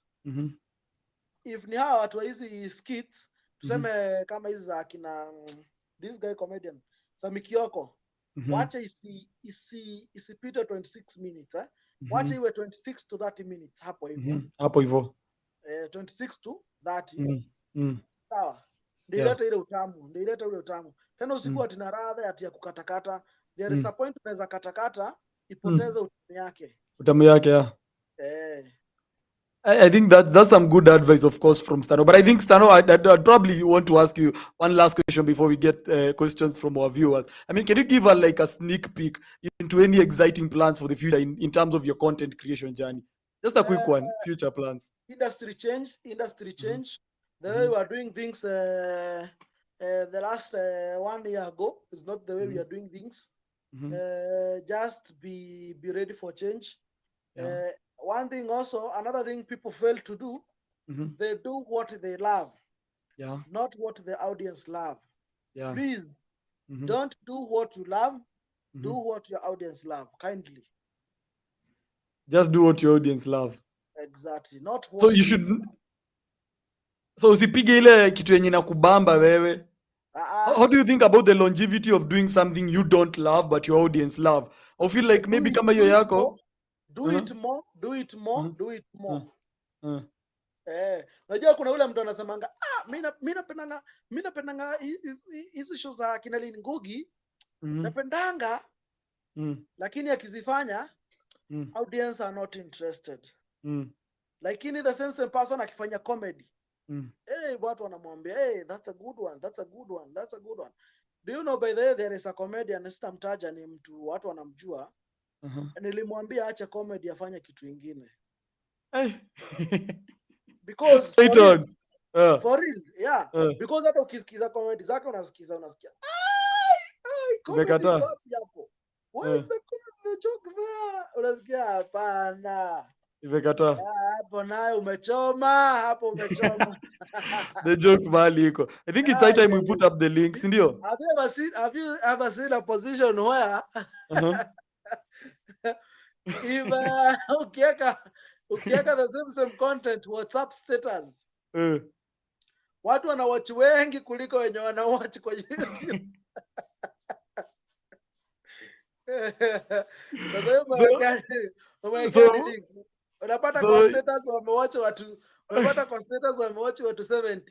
Lakini lakini kwa YouTube haufikishi hadi bado 3 views. Ni kumaanisha hadi watu wa status yako hawajambambika na hiyo content. Jesus. Haijawa nice. Yo, man. Let's get in some question. I think that's so funny, man. Let's put in a link. The link is there. Actually, ndio hiyo link nimeiweka. Let me pin the link saizi. So if you have any question, click the link. Kuja ulize Stano any question that you have for him. I think tukiendelea hapa, maybe we won't even finish this interview. We're gonna have probably another interview some other time. That's the link. Imepiniwa hapo. Nimeona kuna mtu hapa hivi anasema you can't do what you love, what you don't love. That's a lie.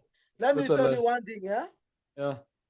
Sahi, let's say you love kazi ya ofisi, kwenda ofisi, pale hivyo kwa secretary, sawa? Yeah. Nakupea 30k.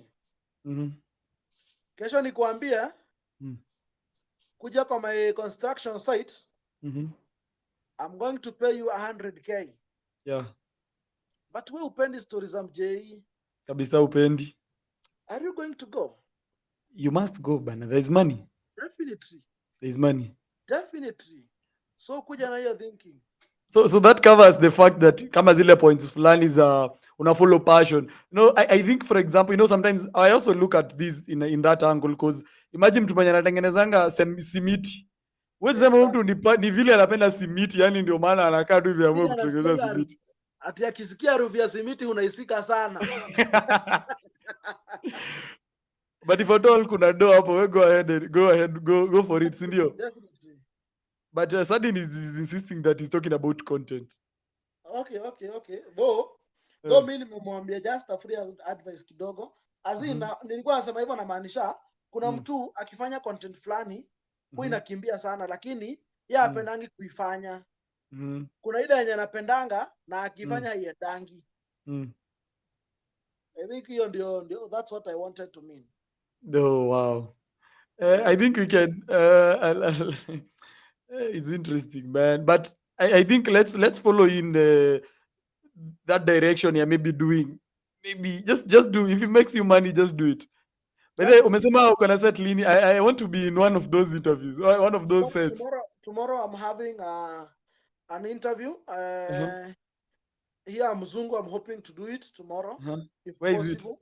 Is it? Itakuwa said, I think Westlands hapo ama either Westlands ama Karen, I'm not sure exactly because it's a set yenye hatu by the way actually mnakosea kusema hivi because hawajui wanakuja kesho kufanya nini. They have just been invited just like normal guest, So to hold up even kama hata wananijua. Yeah. To hold up tusichome, si ndio? Okay, sawa. Let's bring in a couple of people who are already joined. Let's bring in Mercy. Mercy ameficha camera, but maybe we can bring her in tusikie kitu atasema. But Mercy, come through. Mida ni usiku. Mida ni usiku, chunga usibomoe familia. Mambo ni ya giza. Mercy, if maybe you have a question to Stanley, muulize. Habari za jioni, kama ni usiku. Ni usiku. But ongeza sauti kidogo. Hata kama ni usiku, ongeza kidogo. Habari ya jioni. Mzuri sana Mercy. Stano, I'm happy to see you. I'm happy to speak to you. By the way, I really love your work, Stano. By the way, you educate us many things. Mimi by the way huwa nafurahia show yako. Mpaka nasema I wish ningekutana na wewe nikiwa Kenya. Ulifanyia sanitization before nikuje Ghana. Nijue where am I standing, but umenifunza vitu mingi kupitia kwa show yako. Yaani umenifanya nimejifunza kwa life. Endelea Nashukuru sana basi. Na Mungu akutie nguvu, Mungu akupiganie. Unajua si kila mtu anafanya ile kitu unafanya. Wale wenye lazima watakupiga mawe. But you usimind hiyo. Wewe focus na kazi yako. Let them speak. Wanasema they speak during the day and night they will sleep. So wewe mind ndio anasema you just focus on God atakubless. Nashukuru sana Masti. Thank you for the compliment and thank you for the advice. I really appreciate. That's a very nice message there from Mercy. Of course, how does such messages inafanyanga una feel as in ile appreciation from people? Inakuanga poa sana by the way because every time unaona mtu anakuappreciate of what you are doing, it's usually so good. Bado kusema hivyo si kumaanisha ati we don't accept critics. Bado we accept na tunasikiza. Although watu wengi watakuja kugundua siku hizi at least cyberbullying inaenda ikishuka. Inaenda ikishuka. Si kama venye ilikuanga tukianza. That time it was really a mess. Like ulikuwa unaangalia hivi jioni nafika bila matusi unasikia kama uko mgonjwa. Okay, let's bring in someone else. I think we have hata nikiangalia naonanga hata hakuna mtu wako comments, hakuna matusi, hakuna nini, understand? Your comment by there is so different, man. Yeah. Let's bring in Teddy. Teddy, come through. Uliza Stano swali baby. Quick fast. Yes manze. Yeah, welcome to the show, Teddy. Poa sana. Hapo sana. Leo nimechelewa kidogo. Sijachelewa, nimekuwa kwa show though. Nimechelewa kutoka hustle, yani show imekuwa so interesting mazadi, yani imekuwa ni tricky. Lakini na appreciate sana mazee, big up mazee, big up the JJ, big up mazee Stano. Yani today nimelearn a lot sana mazee. So mimi nitajump tu kwa story teke. I don't want to waste time. Yeah. I just have a question hapa. Kuna history ya so mse ufika level gani ndio unakuwa comfortable ku reach out the nini zinaitwaje brand kuwork nazo kufanya nao kazi, yani mse ufika level gani sasa ndio una reach out the brands ndio unaanza kufanya nao kazi? I think that's where most content creators go wrong, eh? Yeah. Like you worship brands. Now that's where you go wrong. And let me tell you, nowadays hakuna brand yenye utapata ati nakuja kupe at 20 million ati juu uko na views juu zinakaaje. Hakuna, understand? Na wakikupea pesa watakubebesha mzigo yenyewe. Like hata wewe kuwaki itakuwa na feel it's not coming out. So me kenye nasemanga if you're not a TikToker, okay, if you're like a TikToker, you can look for brands because you know right now TikTok is not paying direct, eh? Yeah. Lakini kama ni stories za YouTube, try your best to go for views. Actually, wacha brand ikikuja wewe ni sawa, isipokuja ni sawa bado. Wakikuja wakupea terms zenye unaona si poa, unaachana nayo, understand? Okay. Lakini kama ni stories za TikTok, you can invest on having that brand, unaona? But YouTube pays some good money. Zenye unaweza you can survive without kutegemea brand yote. Alafu kuna historia nyingine ya if you want to boost the engagement na your audience. If you want to boost engagement, how do you do? Okay, how to engage with your audience? Yeah. Adhere to what they say. Be keen on their comments. And never shy away from critics. Because by the way inafanyanga watu wengi hawataki correctiwa, hawataki kuambiwa hapa uko wrong. That's by the way inafanyanga watu wengi waisha kwa sababu huyo audience is your boss, you know. Yeah. Anakuambia hivyo si ati anakuambia hivyo jieni mwenda wazimu, anakuambia hivyo akiona there is somewhere penye paendi pazuri. Of course kuna ile wale vichwa mbaya wenye nimesema the mad people in the market, understand? Wenye watakuja keyboard warriors, tunaoitanga keyboard warriors. Exactly, wenye their main name hata si kukuadvise ama kukucorrect, their main name ni kukuangusha. How of course utawa notice. Lakini kuna wale exactly. This is a very sincere way. Usibebe kwa roho mbaya, don't carry it in your heart tafadhali. Adhere to what they say, angalia. Angalia. Okay. Teddy, So the last question. yeah. Yes, JJ. Sasa JJ, yes, just you want to maliza say something? malizia tu. So kuna story na to increase visibility, yani to your videos ndio reach to the people, kwa sababu naonanga watu wanatumianga tu, people wanatumia sijui hashtag hii mostly naonanga pale TikTok hashtag sijui what hashtag sijui something, hiyo ndio inaitwa increasing the visibility. Hebu guzia tu hapo kidogo about increasing the visibility. Okay, by the hizo vitu work, like you see when you just tag a big brand, wakati unatag a big brand, YouTube is going to recommend at least your video to the people who watch that brand. You understand? Yeah, understand. So by the usaidia, that's real. Hiyo ni ukweli. Kama kuweka hizo hashtag unataja tuseme Pastor Show, hashtag, Citizen TV, hashtag, unaona hizo usaidia sana because your video itakuwa recommended to the people who watch that brand. But inafaa sa irime na your content yenye unapiga, inafaa irime ama si lazima? Inafaa irime. Hauwezi niambia tunafanya comedy then una hashtag Citizen TV. Haiwezi. Okay. Now I get ukifanya comedy I get the point. Exactly.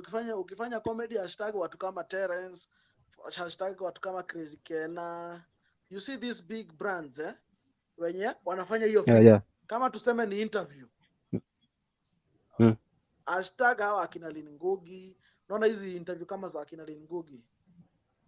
Kama ni kitu kama sanitization kama yenye tunafanyanga, hashtag Pastor Show, hashtag Comrades Flavor, hashtag everybody the Pluto, unaona? Kama ni kitu na news, hashtag Citizen TV, NTV, KTN, unaona? Yeah. Is what David na JJ is doing here. Hashtag mtu kama Andrew Kibe, unaona? Ita move. Yeah, exactly. Yeah. That's a secret. That's a secret. Yeah, so I appreciate. So mimi sina more another question. I just appreciate Maze JJ, I appreciate you Maze Stano. Maze wewe endelea kupiga shughuli Maze. Unajua criticism ziko mingi lakini shughuli lazima tuendelee kupiga. Before I forget this point, imemaliza watu wengi sana. Yes. The celebrity mind kuingia kwa kichwa. Hiyo kitu imemaliza watu wengi, imeua na imeharibu. The moment you get yourself into a celebrity status, ikiingia kwa kichwa, you are gone na umeisha. I've seen my friends wameisha because wameingia na hiyo kiburi. Mtu ni TikToker, ameanza kupata viewers 10,000, anataka kutembea au akawa amejifunika mask sita.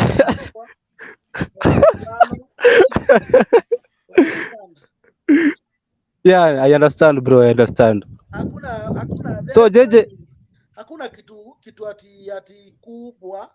By the way, you see, by the way, to be sincere, when I'm not on my shows, I usually have no security with me. I usually actually drive myself. I usually walk alone. Hata tao kuna watu wengine tunapatananga na CBD. Wakiitisha selfie tunapiga. Mtu ayikusalimia go shake hands. Hakuna kitu atakufanya. Sasa unataka ati ni celebrity class. Sitaki watu tuzoeane na watu sana. Hiyo ushenzi iliisha.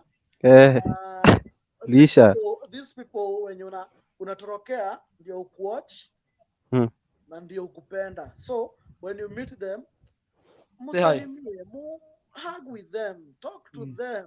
Usiwe na hiyo mentality exactly. Atunataka tao unaingia ukiwa siji.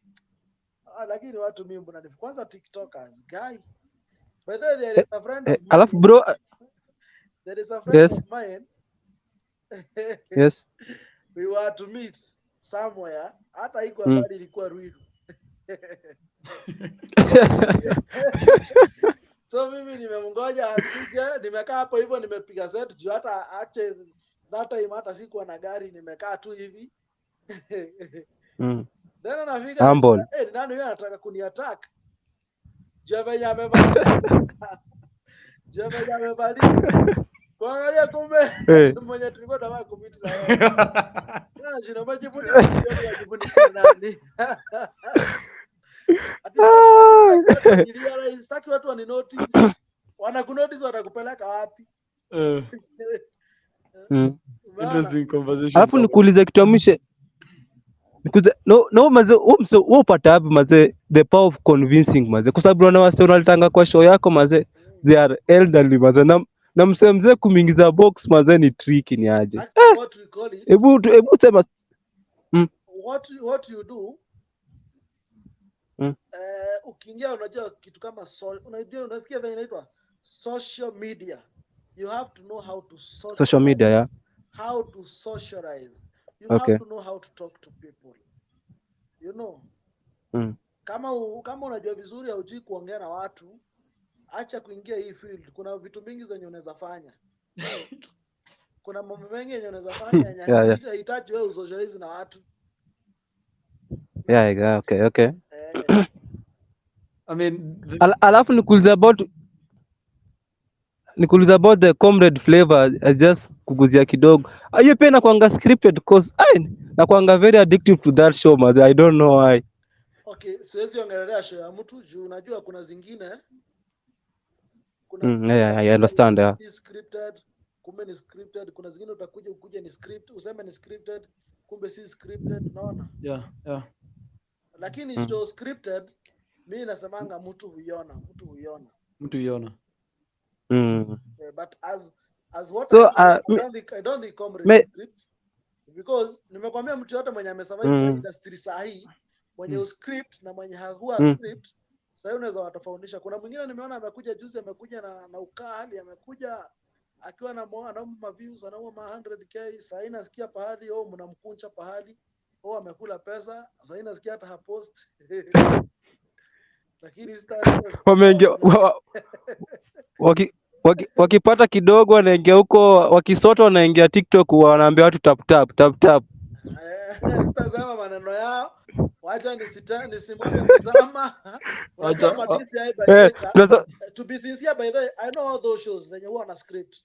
Na mimi nikiwezamua ukuja hapa hivi kuanika, nitawaharibia mambo mengi na siwezi taka. Acha kama tunaweza jipata Nairobi gossip. Kama mtu tunaweza jipata Nairobi gossip. Ndio hiyo sasa. Tuachie hapo. Sichome. Thanks so much for coming through. Exactly. I appreciate bro JJ maze. Zero man, I appreciate it. Acha tulete mtu mwingine in man. I mean Gorilla Gnit. Gorilla 50, Gunit 50. Hey, OG. Yaje Gorilla 50, Gunit 50.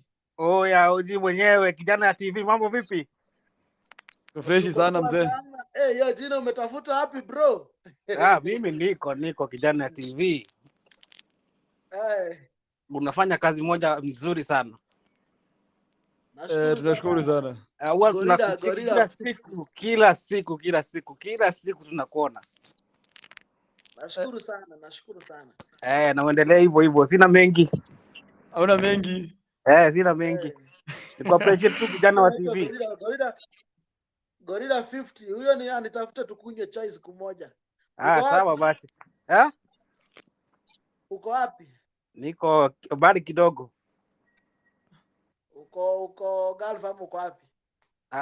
Niko mbele kiasi. Uko wapi? Kwa nini unaogopa kusema kwenye huko? Wewe nini OG bwana? Weka show kesho tutaona. Utaki nikuchunguze? Mimi si cheat, niko royo bwana. Sawa, nashukuru sana mwana. Ile kitu nitafanya. Ile siku nitakuona ukikuja nikiwa na wife, nitapotea vibaya sana. Nikiwa siyuko kazini sinanga shida. Okay, sawa. Thanks so much Gorilla Gunit 50 hapo. But hiyo point yake ya kumalizia the fact that anasema akikuona atapotea. Is there a situation where una meeting like people and they're like Stano Z and then like wanataka kupotea? Yeah, by the way there is a person mwenye nilimit actually ilikuwa TRM. pale hivyo panaitanga aje, kuna pale napendanga kuenda kukula ka lunch when niko Mhm. na watu wengi Mhm. wanauzanga food vizuri sana pale. Ukipanda juu ya Carrefour, Mhm. there is a friend of mine anaitwa Christine hapo hivyo, Yeah. anakuanga na a cafe hapo hivyo. Mhm. So as I was eating, the time the guy realized it's me, Mm. he had to Akapotea. move away. Alichukua mili yake mbio, akasema hiyo chakula afungiwe kama takeaway. Yeah, but that was the most weird person I ever met. Nifungie takeaway. Alikuwa zile za you're not having this year. Hey, no, not at this time. Hey, that's interesting. Super interesting. I think do you have anyone else on the line as in anaweza kuja with any question maybe they have for Stano before we Labda wrap up. uwekee link tena, wapostie link tena. Let me put the link by the mkuje. Someone come through and just ask Stano any question you have for him. You Naona have all the time. kuna mwingine anaitwa Mboro Dhombe. Uh-huh. Anasema anao kamera. Hello, camera must be among hao wenye tulikuwa tunaongea nao wameficha kamera. Walikuwa na Na huyu requestiwa allow camera. Sudden Factor. Sudden Factor ako somewhere Anasema out. He says JJ bring guys who their cameras are turned on. Sudden kuja kwanza. Sudden we had tulikuwa tunaongea naye some other time and then akapotea. Sudden come through. Hebu ngoja kidogo. Kuna mwingine hapa hivi anasema Stano, wewe ni wa kwetu Kirere, tutapatana deck tukunywe mzinga. Aitwa Lucy. Huyu anasema mimi ni wa Kirere. Kirere Karega. Huyo lakini naona kidogo amekupeleka mahali sio kwenu. Huyo amekupeleka. I also have some interest in the area. Labda anasema Kenya na Oh, anajua Kenya wow. na maanisha. Oh Actually, my I was God. there over the weekend. Uh-huh. I was there, nilikuwa pahali panaitwa Kera ama ni panaitwa aje? Hizo majina ni jina kama hiyo maybe. Hujakosea sana. Pale kwa kanisa ya CCNS. I Uh-huh. was there on Sunday. Uh-huh. Yeah. Not Na on Sunday, anauliza hata video ya kesho za tano ni gani? Kesho saa 5 tuna reveal the pesa imerudishwa. 350,000. Imerudishwa. Pesa tuko nayo. The guy mwenye tulikuwa tumengoja sana, Mwamburi, amefika na pesa imerudishwa. That's a breaking news. So we have another comment here saying Betty Blessed saying I've learned something hata mimi Stano, nitafutie net, nataka kwenda kwa lake kuvua samaki. Lazima ukuje ukiwa ready. Kumbuka kuoga ni kutoa nguo. Bas. Mambo hivyo. Kuoga ni kutoa nguo. Let's read in through some comments hapa from the people wenye Stano akipenye nilifeel aki ni ule mlemavu. I wish for you for follow we wanted to chip into his emotions. Hiyo sasa nimekuambia hiyo kitu watu karibu wanipiga je ukataa wamchangie. I have already foreseen there is a time itafika wenye wamechangisha wenye si sincere tukuje tupiganishwe na wao na mimi siwezi taka.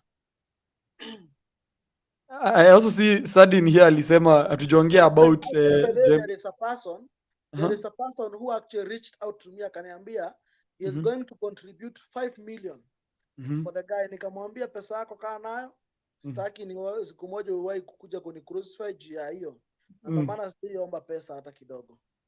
What if it is directly given to the person but through you, as in Ido Stano, because you are the one who brought That's now the problem, through me. That's where the problem comes in. But as I saw there was an interview you guys did kitambo. They were talking about 3.3 million gani sijui ilifanya nini. I was being crucified for a money that I didn't even know about. So yeah, I remember I saw this, but I think those were the people I talked, because I even called them nikamwambia what you are doing is very wrong. Nikiwafungulia channel nilikwambia usiwahi changisha, then you went ahead ukachangisha. Of course those are part of the people wenye naweza sema mimi mwenyewe they really never listened to me.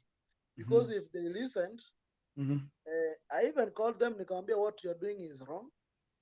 If they listened, hatungekuwa hapo. Lakini najua asiyesikia la mkuu vunjika. Good. Kumbe those quotes zilikuwa ziwork eventually later in life. Later in life. Okay, you know one thing, I've just given you a very good scenario. Hakuna mtu anakuanga na pesa akijua kama hajui Kenya anataka. Si ni ukweli? Yeah, for sure. Why should you go take pesa ya mtu, especially kwanza hawa mademu wa Gulf? You know, sometimes I usually feel for them. Because those people don't sleep. For real, those people are mistreated. Then at the end of the day, when they get a coin, you take it. For real, it's bad. Unanyorosha. That's too bad. That's too bad. They have a family. At least your pesa kutumia watu wao. Understand? Hatukatai uko na shida, lakini shida yako inaweza vumilia. Shida yako inaweza tatuliwa na njia ingine. Yeah, because if tuseme kama ni shida uko nao na wewe ni mgonjwa, si ndio? Kama kuna hospitali imetokea inasema we can treat this guy for free. Then we have no problem, because one thing they are also going to benefit. Si uta advertise. Yeah, uta advertise. Si ni kweli? Yeah. Lakini mwenye amekutumia shilingi zake 10 shwari. Amefanya watoto wake walale wakude ugali na maji ya chumvi. Ama wakude ugali na chumvi. Ili atia aone wewe umekaa poa. Hatukatai, lakini unajua let me tell you, JJ. Yeah. Mimi sasa hiki Kenya kinaweza kuwa kinanisumbua. Ni tuseme ni rent. At the same time kuna mtu mwingine anasumbulika, hajui atakula nini. For that hata leo hajui. Hata hajui saa hii, hajui ataambia watoto nini ili waende walale. Understand? Yeah, I get it. We all have problems. We all have problems. Hakuna mtu ananga shida. Na uzoi sema ati ni tajiri hananga shida. Hiyo ni uongo. Na uzoishi kwa that mentality. Yeah, so we have some questions. Soma to just read one through yenye unaona. Soma moja. Ama nikusomea moja. Soma. So I can see one here. Acha niziende tu na line. So Sadin anauliza, does Forex pay and do you train guys and how much do you charge to teach someone? Ndio hiyo sasa. Bro, nimekwambia hawa watu achana wao. Hawa. Tricking you into. But then that's why every time have gone low. Sijaambia watu I do trade Forex. Kwa sababu the moment utawaambia you do trade Forex, watakuja. And there are so many sincere guys hapa hivi nje. Atakuja akwambia ni train. Utamutrain, the next day utamuona akikuita scammer huko nje. You understand? Na hapo ndipo utaingia kwa list ya maskama. Kuliko hiyo, unamwambia go train yourself. Kuja unijoin. Tuwe tuna trade pamoja. Mimi sitaki siku moja uwahi kuja kuniita scammer. Wow. Forex space when you have the knowledge. Kumbuka mimi nimekwambia you should trade only on Tuesdays and Thursdays. Peke yake. Yeah. Hapo ndipo niliangalia market na nikajua they are the best days for trading. Yeah, but it pays, and it pays some good money. Interesting facts there. You have the discipline and the knowledge. Yeah. Na usiwahi danganywa na mtu ati he is perfect on Forex. No one is perfect on Forex. That's a total lie. I never buy it. That's a free advice I'm telling people, because most people get into Forex market expecting within a night atakuwa na TX. Within a night atakuwa na ghorofa ya 7 floors. That's a lie. That's a lie. You need to go to school. A good school. Na siku hizi kuna shule zimetokea shule si anakuambia ati watakutrain. Because hata wanahangaika tu kama wewe. Ndio yako tu anataka kukula. ni pesa yako anamezea mate. Because I don't see a reason as to why mtu anafaa kuja kukuambia nipe 5,000 ni kutrain. Sasa anajua tu deal moja naweza mmekia 80k 100,000. Unaona? I don't see the reason as to why you should do that. Wow, interesting. I think kama unaona kuna moja unapitana nayo huko before we have someone akuja tuongee naye kidogo. Maybe you have one there. Ako aje Stano na group yake wako poa by the way na watafuta sana. Nimekwambia by the way like that group venye ilikuwa imegrow, I used to spend a lot of money on them. Kuona hapo hivyo kwa show. And some point unajua hela ikiisha lazima una lay down kidogo una strategize tena. Because you know we also humans, we work with our budgets. Sometimes when our budget surpasses sana lazima tunaangalia because hatuwezi taka ati tena tuna spend kwa just one show then zile show zingine tunakosa pesa ya kufund.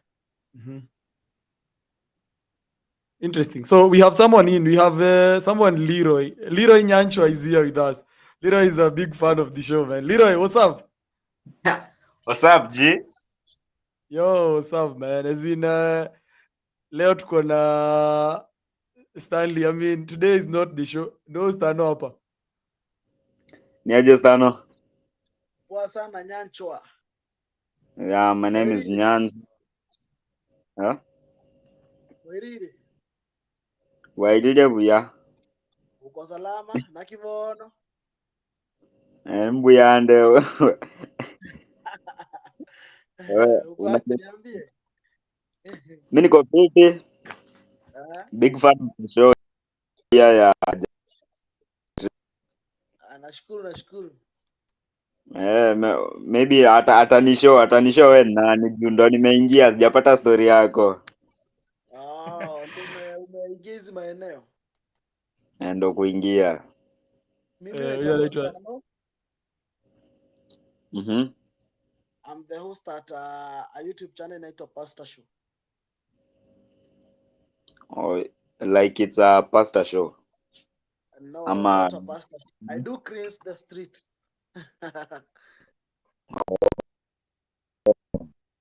Like wewe nimekuangalia nyumba yako nimeona huwezi kuwa single.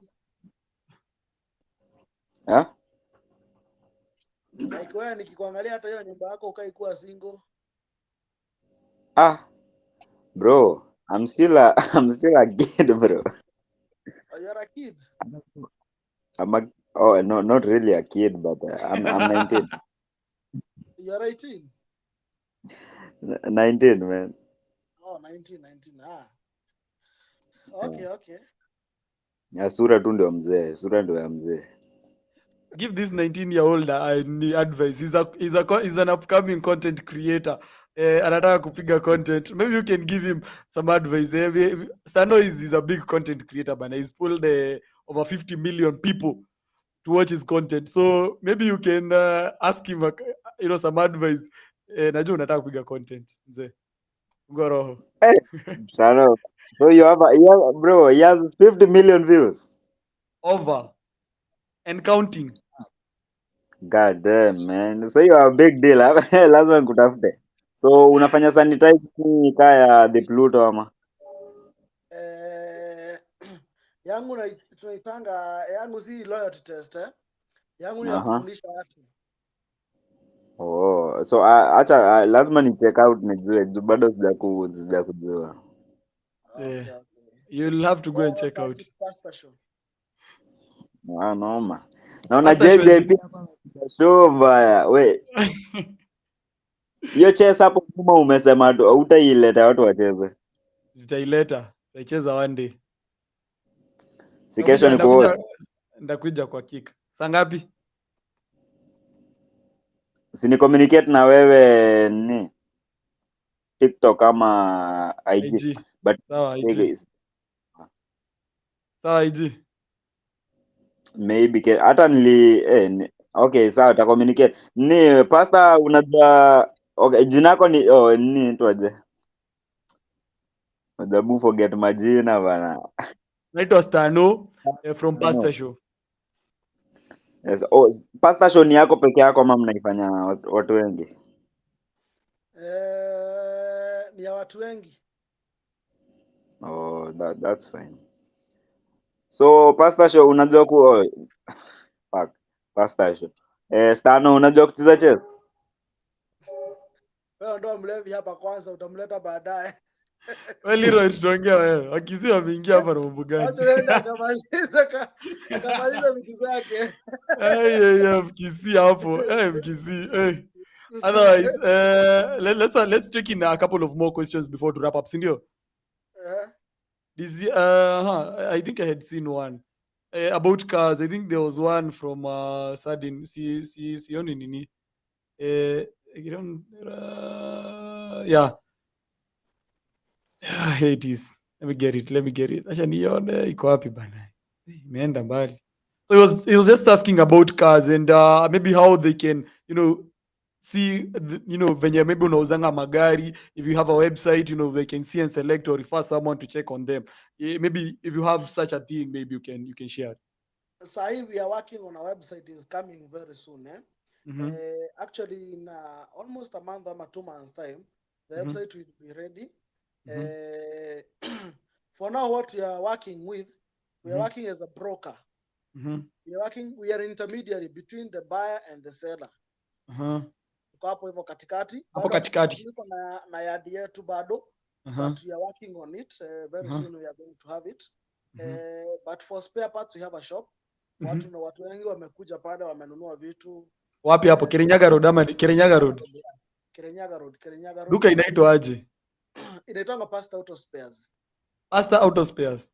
Yeah, Pasta Auto Spares. Watu wengi wanaijua, wamekuja pale kwa duka, wamefanya shopping na sisi na wameenjoy. But Wow. magari, magari unajua hiyo mentality ya iko na pesa. Inakuanga si mentality poa. The moment to get somewhere with that mentality, shilingi moja ukiongeza na shilingi nyingine ni shilingi 2, si ni ukweli? Shilingi 2, kweli kabisa. Na milioni haiwezi kuwa milioni bila shilingi moja. Kweli. Ukitoa shilingi moja haiwezi kuwa milioni. Haiwezi kuwa 1 million for sure. So what I usually say, don't shy away from working at juu. Pesa inaleta ni kidogo. As long as the business can be able to stand itself, inalipa wafanyikazi, inalipa rent, inalipa all the expenses have on top, inakupatia profit. That's a business worth it. Sawa. Kweli kabisa. I think that's a good advice, of course, coming from you.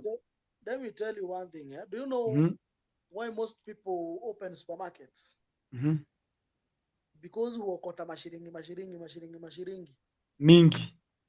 mingi on variety of items. Na hizo mashiringi ndizo huwa zina make millions. Do you know the highest transaction cost Safaricom Mpesa ulipisha? I think it's sidhani imepita 300 if I'm not wrong. Haijapita. Understand? Yeah. Lakini they make billions of money. Billions of money. Sure. Understand? Yeah. Hebu sasa imagine kama wangekuwa wameweka limit yao, tuseme iko juu. Naona ama ameona ati yao kutuma so ni 6 bob.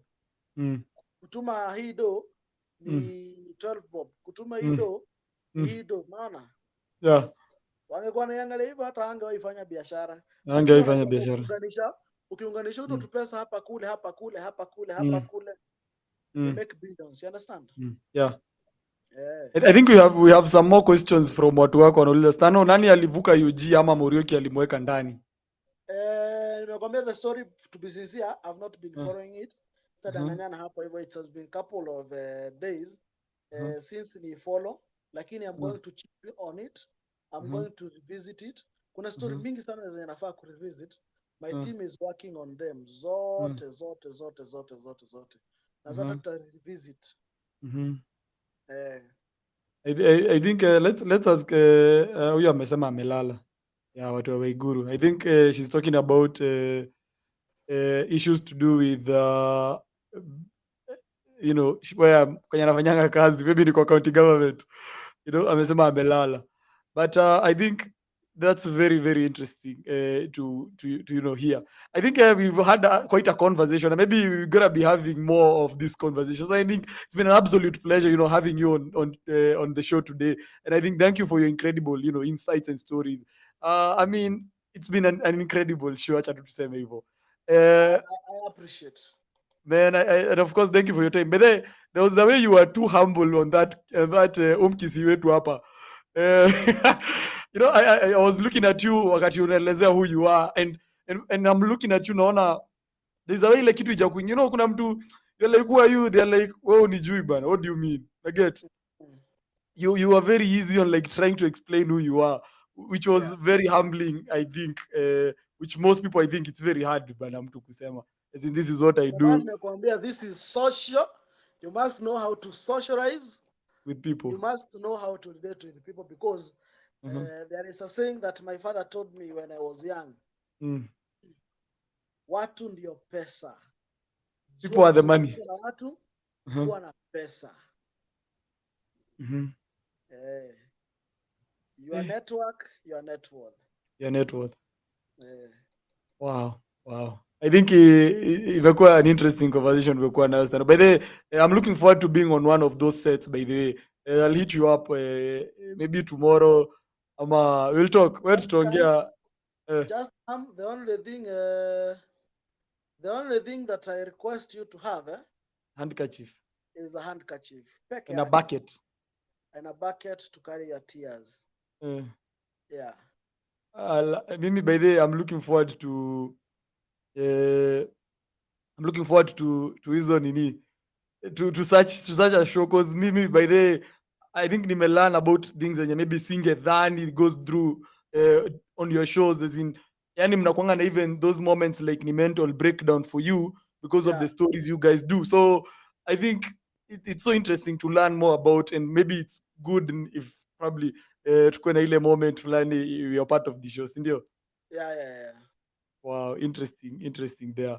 I think keep updated case saying kuna question ilikuwa I'm trying to go through hizo nini, if maybe kama inaweza kuja, maybe tunaweza iuliza mbio, si ndio Stano? Yeah. Before tukafunge, man. I mean, any final word probably would want to say to people watching you, your fans, and of course people from Just Radio, waambie kitu kwanza. Mimi ni kuambia, isipokuwa ni wao huwa anakuja kuwatch. Kama huwa angekuwa kuwatch, mimi hamungenijua. Singekuwa naamka asubuhi kujituma. Nawashukuru sana. By the way, Pastor Show is a show that started just like a show, lakini sisi wote saa hii, mimi na mafans wangu wote tumegrow kwa a family. Like every morning mafans wangu wanajuanga wakiamka asubuhi wanataka kwenda pale hivyo kwa Pastor Show kuona Stano leo ni nini anatuletea, understand? Kuangalia the four shows ni nini analeta. Isipokuwa ni wao, sidhani ningekuwa nachangamka hivyo, na napendanga sana venye huwa wananiombea every time. Maadui wasinimalize, mahasidi wasiniweze, isipokuwa ni maombi yao. Sijui ningekuwa wapi. Bado kwa watu wote nawapenda sana. Nawapenda sana. Mimi sinanga maadui. Ukiona una create uadui na mimi, jua you are creating it with the wrong person. I'm a person who loves peace more than anything else. I choose peace over everything. Umesema peace over everything. Peace over everything. Kwa watu kuna kuambia umesaidia ndoa mingi. Wow. Yeah, definitely. Wow, interesting. Kuna Mkisia anasema kuna swali anataka kuuliza. Sijui nimlete ama tumalize show. Ni vile tu utasema. Acha tumlete wewe Mkisi. Acha nimlete Mkisi. Acha akuje. Acha tusikie. Wewe Stano hapo. Ebe ameshapiga background check yake kidogo, ako na swali. Acha atuulize. Aulize Stano. Mimi mtu lazima nijue nikishaongea na mtu lazima nijue naongea na nani. So nimecheki content yako ni hii fulani yenye maybe unafanya hivyo, si like expose hivyo sana, but kuget hizo stories za mafamilia nini, si ndio? Wewe upataje hiyo content? Hiyo si content ya kupata, ni content watu wanaingia kwa street mnatupea. Ndo sasa hiyo unaingia kwa street unapata wasee na wanakuwa wanaamua kupiga hii story. Si kupiga, wanapiganga Kenya, tunatafutanga ni solution we usually find a solution to the problems that they are facing. Hiyo ndio huwa tunatafuta. Nimefikiria wajua nikionanga hizi stories za mafamilia wazee naonanga hiyo ni uongo buda. Mostly wanakuanga makini. Unaenda unalipa msee unajua hivyo no maybe na like nakuanga open minded maybe. Msee maybe hii content anaipata real ama unalipa wasee wakuja kupiga hii job. The problem is ushailipa moja? Sijailipa but najua watu ulipa. Najua watu wamelipwa. Unajua wenye wamelipwa walilipwa na nani? Na content creator. Si content creator najua. Mtaje tumwanike. Kwa nini?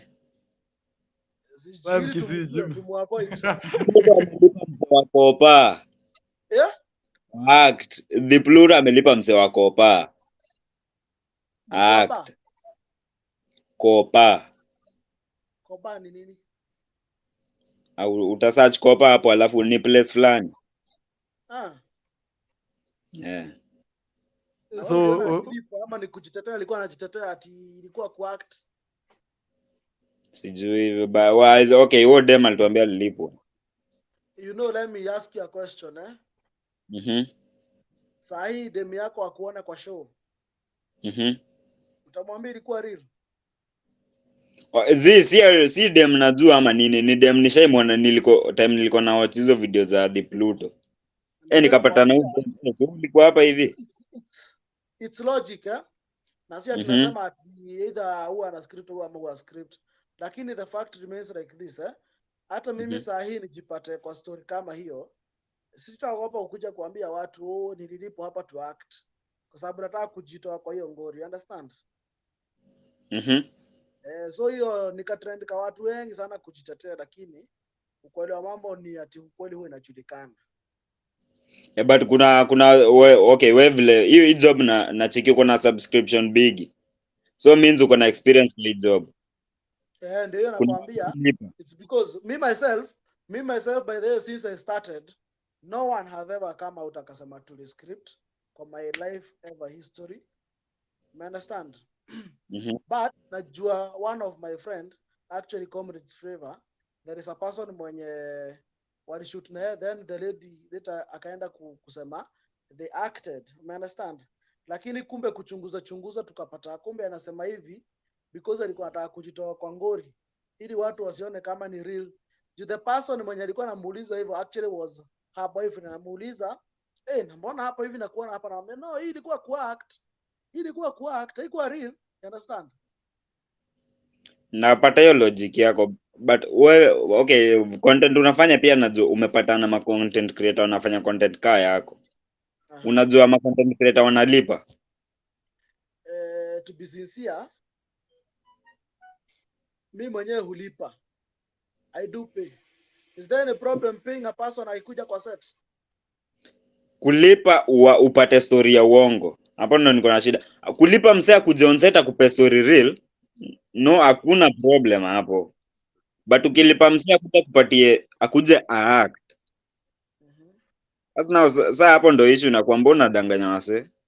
Like but kama unalipa msee akuje akupatie story yake. Na hizo channels tunazijua. Ndio hiyo sasa. Hebu niambie moja, mimi najua moja, hebu niambie nyingine. Hii hata moja ndio umesema, si mimi nimesema. Sasa ndio Nairobi gossip, ukisema ni mimi nilisema na ni wewe. Haya, hadi Comrade Flavor mlipa. Sasa unacheki actor perform episode ka 4. Hizo ni nini? Episode ni aje?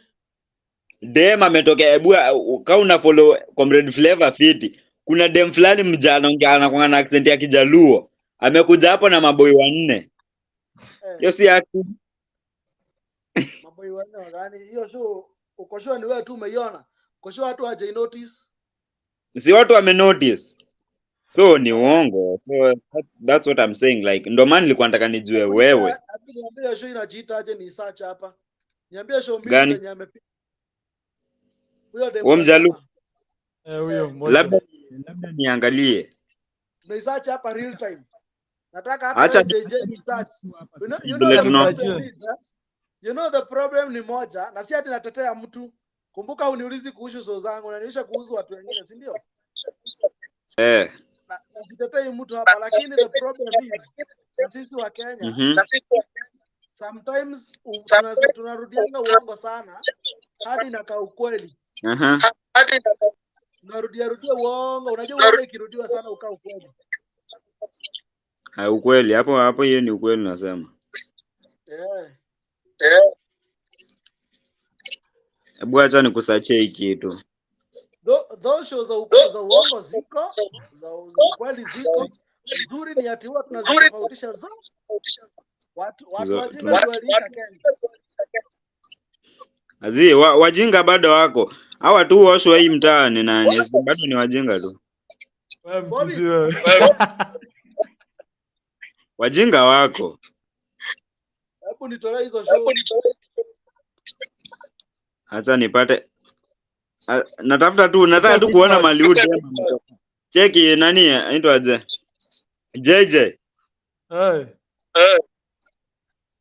Nisipopata hii video lazima utumie umse aone huyu dem vile amepata kwa hizi video mob. Tafuta alafu nipatie maswali mbili. Unasema alishoot episode with a different person. With the same person. Si different. The same person with different men. A different story. At the same time. Different story. Si same time. Ude mfulani mwenye alikuwa na hadi kuna episode amechapwa.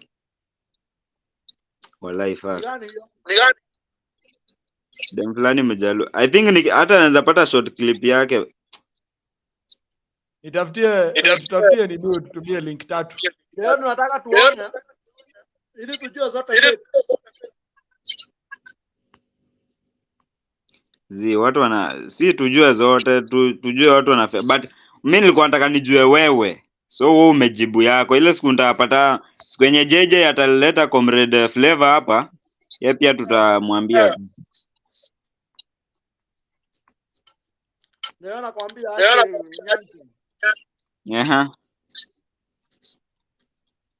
ukweli sometimes uongelewa inakaa uongo. Uongo uongelewa sometimes inakaa ukweli. Hiyo ndio nature yetu kama Kenya. Hiyo sasa. Ndio maana nilikuwa natolea evidence. You know one thing, my rule number 1 kwanga ni moja. We don't want allegations. We want to prove. Kama una proof usiongee. Kama una proof nyamaza. Aswa lazima hii video na lazima nipate before just ready afunge hii kitu lazima nipate hii video. Tafuta alafu tutumie link tupatie maswali mbili hapa 3 alafu unanichat pale. We nitoe tu hapa hivi kuonekana. Acha niendelee kuitafuta. Tafuta uniambie.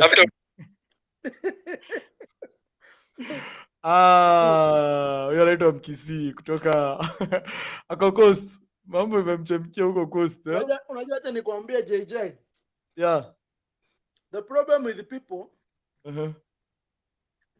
Na sisi tunatetea Comrade Flavor ama natetea mtu yote. Watu wako na uongo mingi sana huko nje. Nawe anakuja kwani ni yeye tu unafikiria yeye mwenyewe? Tuseme Comrade ama hana fani mwenyewe asiona hizo show zote. Wako.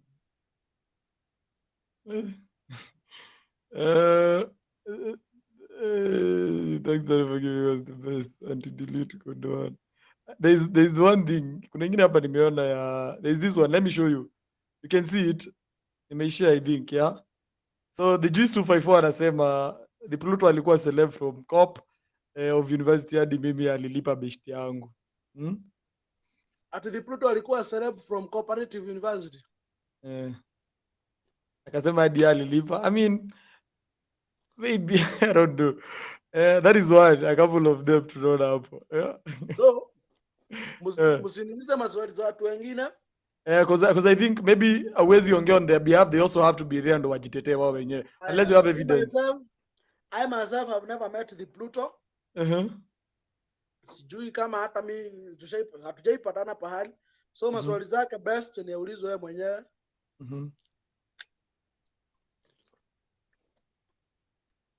But tuko na study hapa ametupea bonge la final advice. Kama uongo inakusaidia kupata daily bread, just do it. What's your take on that?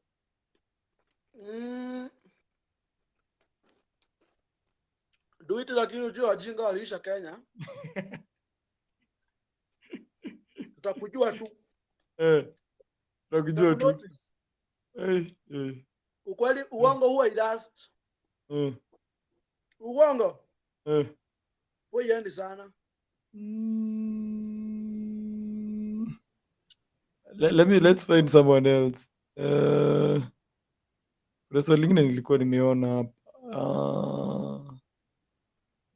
Where is it? Imepotea mahali. Sijaiona. But anyway, huyo Mkisi kuja utuambie hiki tunasema hapa. Nimepata bring me on. Yeah. Na pia we have Teddy who have a question. Ando tutamalizia now for today.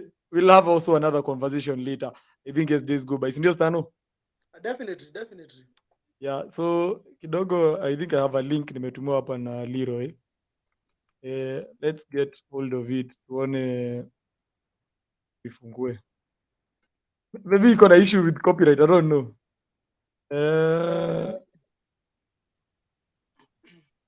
Ameweka video, asileta video moja, aleta mbili. Tunafaa 3. Actually we are waiting for 3. Leroy naona moja. Aleta mbili tu tafadhali, mbili peke yake.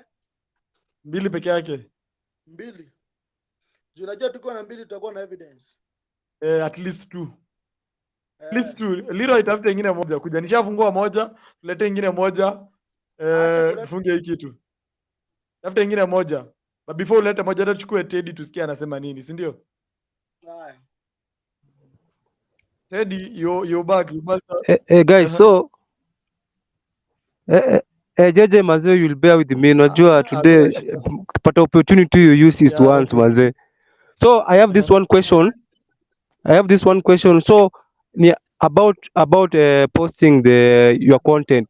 So unajua mimi nakwanga na shida moja. Sometimes umeproduce content yako. Sasa the problem inakuja ni how you're going to share the content. Sometimes unataka mimi naonanga nilikuwa nataka ni vizuri ukitupa maybe both platform, urushe kwa both platform, urushe TikTok, urushe FB, urushe Instagram, urushe KOT pale Twitter na urushe YouTube. Is it correct ama is it good? Is it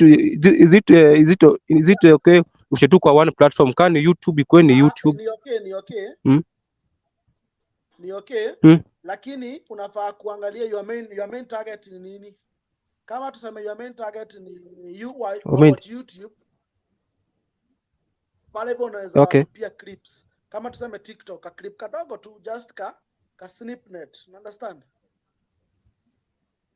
Ya kuwapatia hint ndo because sharing pushes content. Huwa inaipush. That's a fact. Lakini kama unajua unataka kugrowisha all the platform, kama unataka Facebook igrow, TikTok igrow, unaweza ziweka zote huko saa venye tu ziko full content. Okay. Kuna wale by the majority wanajuanga huyu jamaa anakuanga TikTok peke yake, kumbe ako na YouTube pia. Yeah, exactly. That's the point, yeah. Kulingana tu your target, what's your target? Okay. So thanks na I appreciate hiyo ndio question imekuwa ikiniban sana maze. Asante. JJ, thanks maze for bringing me back Haina again shida. bro. Welcome anytime, man. So now I'm satisfied. I'm good to go man. Me too, I do content but we have just started, but najua the journey ni long lakini we are just get started. Go ahead, man. I appreciate maze. Pastor maze, big up maze Stano maze. Keep doing maze. Yeah, karibu sana, man. Thanks maze. I'm good to Okay, go now thank you. bro. So Nyancho ametuma. Nyancho hajatuma ya pili. Nyancho asioni ya pili by the way. And by the way, This year, I never work with allegations. You need to have evidence. before tuende tumkute sasa, sababu tunaenda full force kuangamiza Mkisii. Hebu jibu huyu bana, anauliza mbona unajiita pastor? Because I also don't know why, by the way. You don't know why. I don't want to act like I know, so I have to be like, let me listen. Maybe my answer is wrong. Most people, their answers is very wrong. Before I started Pastor Show, before Pastor Show existed, I had a company by the name Pastor Group. That time I was in the liquor industry, by the way. The stories are brewing. I was actually supplying easy cans za pombe. I was supplying, by the way, to all those companies, and that time I already had a pastor. The word pastor, watu wengi udhani inamaanisha pastor wa kanisa. Pastor Lake Church. Na vile ulikuwa unataka kuwa pastor. Haimaanishi hivyo hata kidogo. One time nitakuja kukuambia the reason. Lakini ukiangalia jina iko na pa na iko na star, na star ndio Stanley. Pa mwachie ndama anyonye kama maziwa. Bas. Ushajibu. Ni ile tu hatujui pa ni nini, lakini tushajua. Wewe jua tu iko na star kumaanisha Stanley.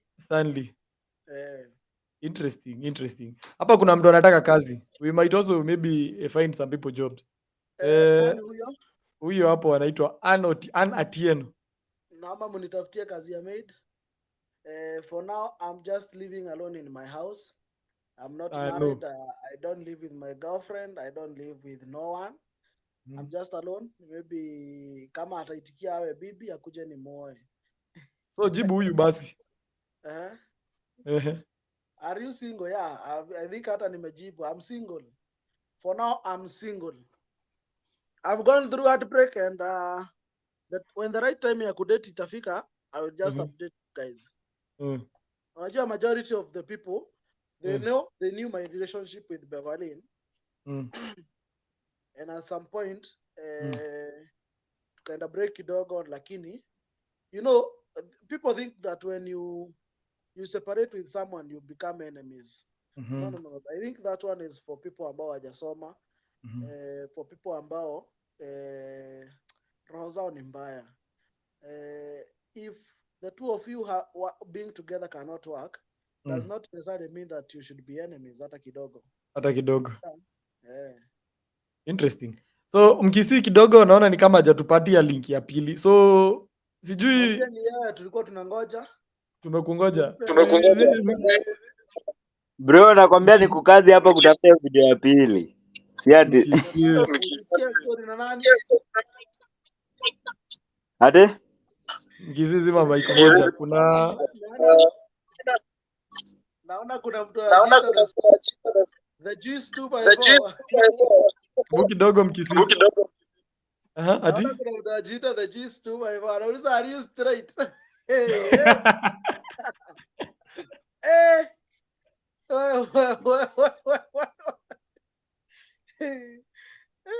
Nakaa kupenda, nakaa kuwa.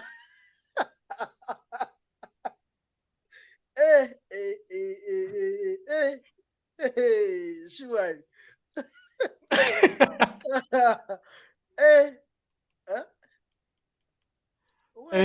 The juice 254.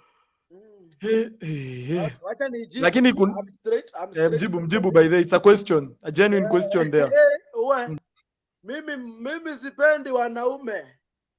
Napenda madem. Ndio maana umesikia sijasema nitafutwe baby boy, nitafutwe baby girl eh? Kama baby girl ako pale single na searching, kamtoto keupe vizuri tu. Kakuje, lakini usikue mzee. Sitaki wa mamas. Niko na pesa inaweza ni keep mimi mwenyewe. So utaki wa mama at all? Sitaki mama wako nieka. Wow.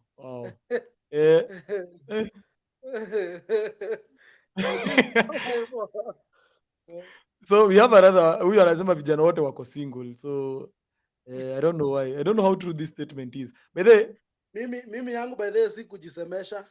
Yangu it's real eh. Najua kuna ya kujisemesha usipoteze an opportunity somewhere. Labda utapata na crush mnoma kuliko manzi yako. Utapoteza an opportunity. Hapana, yangu nao it's true. I'm single. You're single. So anyone watching mwenye maybe anaangalia Stano and is seeing potential, you can reach out to me. If you I'll link you up. If you are ready to give me around 10 kids, please DM. Demand. Watoto kama si 10 kuendelea sitaki. Lakini si kama zile za ringtone. Unajua those ones zile unataka kupea mtu ni kama ana download watoto. Rukia, naona kuna mwingine anasema hapa hivi. Anajiita Rukia Sera. Anasema I'm here Stano. Rukia, how old are you? Rukia sema miaka mbio. Tunaweza piga connection hapa quick fast by the way, haraka sana. Tuache malize show. Rukia Sera. Freya amesema pia ako hapa Stano. Stano leo maybe huwezi toka peke yako. Freya. Miaka atume miaka. Miaka na nini? Miaka na location. Harusi, pesa niko nayo ya kusomea harusi. Kufanya nayo harusi ndio sina. Bas. Pesa iko ya harusi. Sema miaka na location. Location uko wapi? Na wenyewe unakaa. Kama unajua unakaa Kishebedude, usidiem tafadhali. Sitaki kupatwa na hali ya mshtuko wa moyo. Mwingine hapa anakuambia acha nikuwekee. Anasema usijali. Usijali Stano. Msichana wangu ako. Bora maana na isikwe complicated kama ati. Wewe unajiita aje? Pauline Kagena Mbulika. Kageha Mumblumbika. Jina ni ngumu. Sera amesikia watoto 10 akasema hawawezani. Amesema you can't be serious at 10 kids. So huyo ameanza. Huyo amejitoa. So I mean reach out to Stano. Freya amesema ako 26 years. Freya. I think 26 ni ngumu kidogo. Mambo ni ngumu. Wewe 26 kwa heri. Mambo ni ngumu. Hiyo kwa ground mambo itakuwa ni kukataliwa na wazazi. Wewe umesema okay, mimi na mama umesema hutaku made but nataka kuna connection ya kazi. Qatar uko na connection. Anataka connection ya kazi Qatar. For now siwezi mdanganya, sina connection ya watu wa Qatar. But nikisikia definitely I will inform her. Nikisikia definitely I will inform her. Mkisia na struggle kutafuta ile line ya mwisho, lakini sasa mambo hajatuambia. Nilikwambia uongo ikisambaza sana ukweli. Ukweli. Sasa kuna ule the whole midnight hatapata. So kuna ule mzee alikuuliza swali fani, wacha nimlete, maybe anataka kukuuliza vizuri, ndio huyo hapa. Haya. Just 254. Mzee mzima.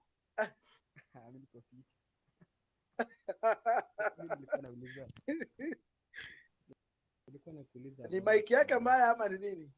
Ongeza volume, Juice. ama ukaribishia mic somewhere closer.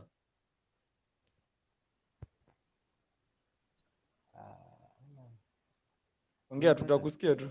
The struggle. So mimi nilikuwa nauliza about content ya hii ya unaweka movie, si movie, game una live stream. Yeah. So nilikuwa na idea maybe live stream game kama PUBG. Umecheki hivyo sasa. Naona sijui anauliza kama iko na pesa yani. Stano, maybe if you've interacted with people doing that, maybe you can advise on that. Swali simusikii vizuri, sijui. So anasema, you know, easy games, people online games watu wanacheza. So he's basically asking kama anaweza tengeneza content yenye ana stream what he's playing, una get? So unacheza game fulani, you stream that, and then if that space iko na do, hivyo ndivyo anauliza. Okay, for now mimi najua sitakai kudanganya watu. Kenyans have not yet appreciated that kind of a content. Unaona content kama hiyo by them juu, it's really paying a lot of money. Yeah, for stream. Lakini hapa kwa Kenya bado tuko kwa karongorongo. Tuko mbali bado. Tuko mbali kidogo. I was aiming for the audience kutoka majuu. Nilikuwa na aim audience ya majuu. So sijui kama bado ni possible. For your content to start kuenda, the people wenye wameukaribia ndio kufanya content yako iende. Let me say this to the upcoming content creators. If you unaweka content yako alafu unajiuliza kwa nini haiendi, definitely know the people who are surrounding you are not pushing the content. Na njia ya kupush the content ni wao watch the content to a point yenye YouTube ina feel we should recommend this content to so many people. You understand? So unaona kama sahi, kama uko hapa hivi Kenya ama most of your friends are Kenyans na content yako hawata feel wako attached nayo, ni ngumu sana wata recommend kwa hao watu wengine wako na huko nje. The algorithm ya YouTube na TikTok is very funny. The more people are going to watch your content longer, the more they are going to push it to so many people. You understand? Achana hata na hizi vitu ati content watu wa like, content watu wa nini. No. The more they are going to click your content, the many people they are going to click your content after being recommended. Itafanya content yako iwe pushed na YouTube wenyewe. You understand? Lakini wakiangalia wana recommendia mtu lakini hata ha-click. Hata ha-click tu, kuacha kuwatch, ku-click. Definitely hata ipush tena, wataiacha tu. Interesting. Juice, I think swali yako maybe imejibiwa vizuri, but Sadin amekuadvise hapo. I think I'll show up the comment yake, amesema be live all the time definitely and people will jump in and watch your shit, bro. That's what he just said. Huyo ni sudden factor. Yeah, sudden factor. Kule states. Bali alafu niko na swali kwa Justio. How did you manage kuleta hii bazua hapa? Ama ulimlipa? Huyu jamaa I'm very humble. Muulize ni bazua fan. How did you afford him? Ulimuafford aje? I didn't pay him anything. He's just a humble human being. So I mean, muulize sijamlipa pesa yote, ndo huyu hapo. Sijamlipa anything, nothing. I mean, for all this time, now we are closing in on almost 3 hours. Sijamlipa anything, just showing up and appreciating everyone. And I mean, sina mambo mingi hata kusema. I'm speechless on this. Hadi mimi tu nimekaa hapa kusema mazee, we appreciate you. Yeah. You are a big issue, yani wewe ni kitu kubwa bwana. Yeah, thanks so much, man. Okay, asante sana for coming through. Maswali imekuwa mingi. Kuna watu hapo wako na watoto wanakutaka Stano, so I think you'll go through the comment section utawapitia. And then you'll decide on who you'll settle on. Comment section. Nitapitia comment section, nitaona wale wanasema. Mwenye nitaona akini nice, nitamdm. Mwenye anataka and also you can submit in your nini on my website. kuna website hapo inaitwa justready.by. It's there on my homepage. Go, I submit. I'll send him the nini zenu zote. Your things. I'll send them to him. He'll maybe Definitely. go through them. And of course, do the right thing. I think, Stano, we're gonna have to let you go because I think time imeenda. You have to wake up, I think, at around 4 now. Yeah. And so I think 3 hours to go. 3 hours to go, which is quite time kidogo. Looking up to vitu zenye unaenda kufanya over during the day, so you're gonna be a very tired human being. So hey Jesus, comments zenye nasoma hapa acha nikupea ya mwisho. Bado hajapata video before tukafunge. Mkisi by the way is joking, acha tu akuja ajitetee aseme tu Allegations. Mkisi kuja nini useme I withdraw maneno yangu sababu hujatupea evidence. Kuja Mkisi. He can be sued for that. He can be sued for that for defamation. I hate being wrong, bro. Ndo nimefika 73. Ndo nimefika 73k views na shoots mingi bana. Ndo nimefika 7. Ndo nimefika 73k na nashuka 70. Wala I hate to be wrong. Hiyo kitu niliona mimi mwenyewe and I must hiyo nao lazima nikuconfirmie. Just radio lazima kutumia hizo video. Yeah, make sure you check them out when to me. Bro, I hate to be wrong. Hiyo kitu niliona mimi mwenyewe. I think till next time wakati utatumia, si ndio? Butul. Zila hiyo before 2. Hiyo ni kazi yangu leo usiku I swear. But manze ingia kazi. Bro, acha ngwambie I hate to be wrong, bro. Ati nimesema kitu yenye but it's good to accept when you are wrong. Hiyo walaika niko wrong. Kesho nakuja hapa radio nakwanga daily. Kesho nakuja hapa niseme I swear I'm wrong. Na nikienda hivyo kwa umsa amekushow amekuambia cooperative university umsa amekushow cooperative university sijui msa alilipo. Kopa ni cooperative university. Umsa alipiga mashow huko. Najua kadem kalilipo huko. Acha tuongoje. Alikwambia unaona kakilipwa. Sasa ndo pia vile unasema msee anaweza sema alilipwa kukava pia story. Exactly. So hiyo lazima ni pia ni consider maybe. But hiyo content kwa design nyingine inakuwa portrait design nyingine yenye wewe kwani hiyo ni street gani yenye mnapatanga watu kila siku mnakuwa kusani sasa? Wewe acha nisaidie. Umeweka japo ni story. Hebu niambie. Wewe acha nisaidie. Wewe umefanya hivi. Nyanchwa. Acha nisikie Stano. On your day-to-day life, how many couples do you meet? Stokangi nje. Oni kid. Anasema ama kid. Wewe Stano unaweza kuuliza mtoto mdogo wa swali ngumu. Hapa kusema you meet over 10 on a daily basis. So swali yangu je, kwani sisi tunatembeanga tukiwa tumefunga macho? Okay. La hiyo kitu na umepiga over 3 hours ama uko na time tuongee hadi ifike at least 3 hours. Amebaki 18 minutes. Mkisi acha Stano alale, anaamka mapema. Mbwa hii. Wewe ndio utafute content ukuje. Si ndio wewe Mkisi tutaongea. Sawa kesho man. Asante bana.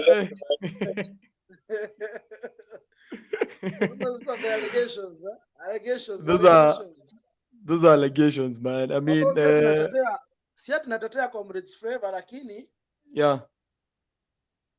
Unajua one thing about us, we have fans when you want to watch.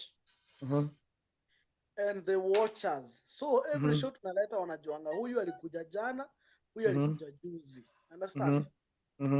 Na kurudia Okay, unaweza rudia of course. Si watu move on definitely Yeah. bado. Yeah. Ama ukiacho unakaanga tu hapo kwa matope. Lazima usonge. Ukimove on kwani hutaki tukupata na huyo mwenye umemove on na yeye? Lazima upatwe.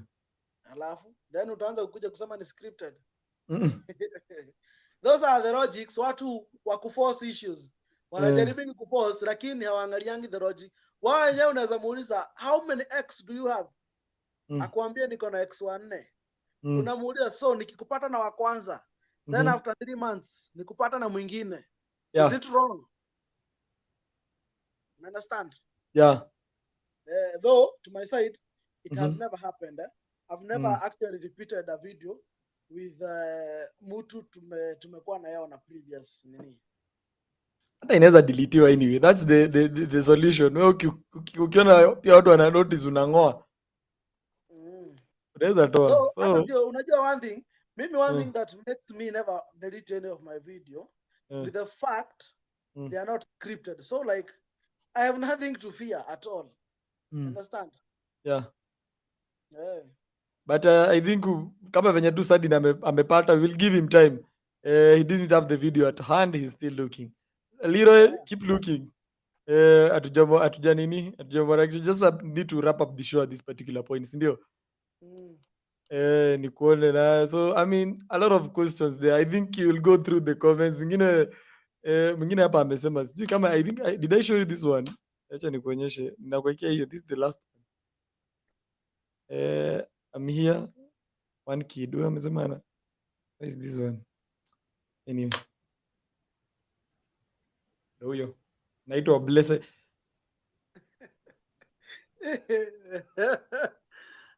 Niko maji na watoto watatu. Naweza pata bwana. Yeye anaitwa Betty Blessed. Betty Blessed, niko maji na watoto watatu. Huyo ni mmoja wenye huwa na watch shows zetu. So I understand everything. I understand the problem you have faced with virgins. Yeah. There's also another one there. Huyo is actually complete. He said he love your content. Thank you so much, Halish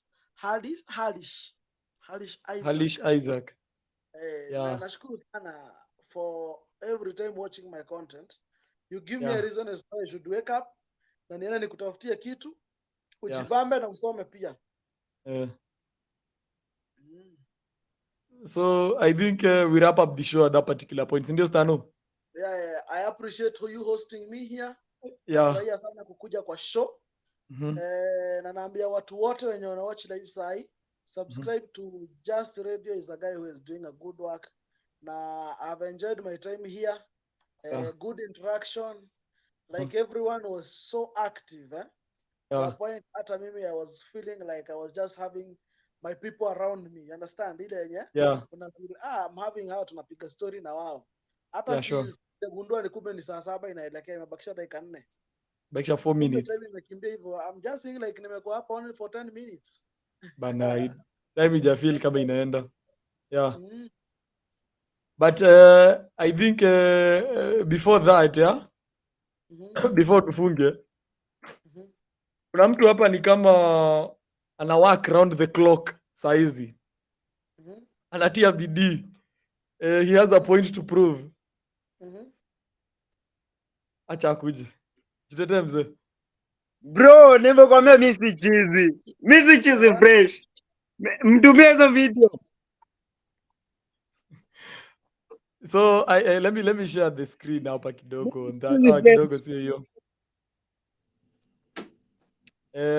Kidogo tu niwapate hiyo page ya. Sorry guys. Let us share this. So in the video, hiyo ni ya makini sasa. In ya pili.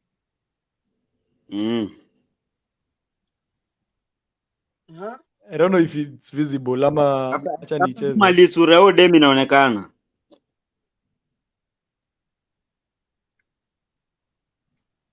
Sijui kama hapo tunamuona. But you guys mnaona sura? Sauti itakuletea copyright, ndio? That's anime karastaki vitu mingi. That's anime nini. Nataka kidogo tu Eh. uangalie pale juu. Soma title. Mhm. Sirudi Kisumu. Eh, Another mad grandma part 2. pregnant Linda dared to overdose. Part Aya. 2. so Eka there part is 1. Hii aliekanga hii video, aliconfirm hii video after amekuwa confronted. Aya, cheza hiyo part 1.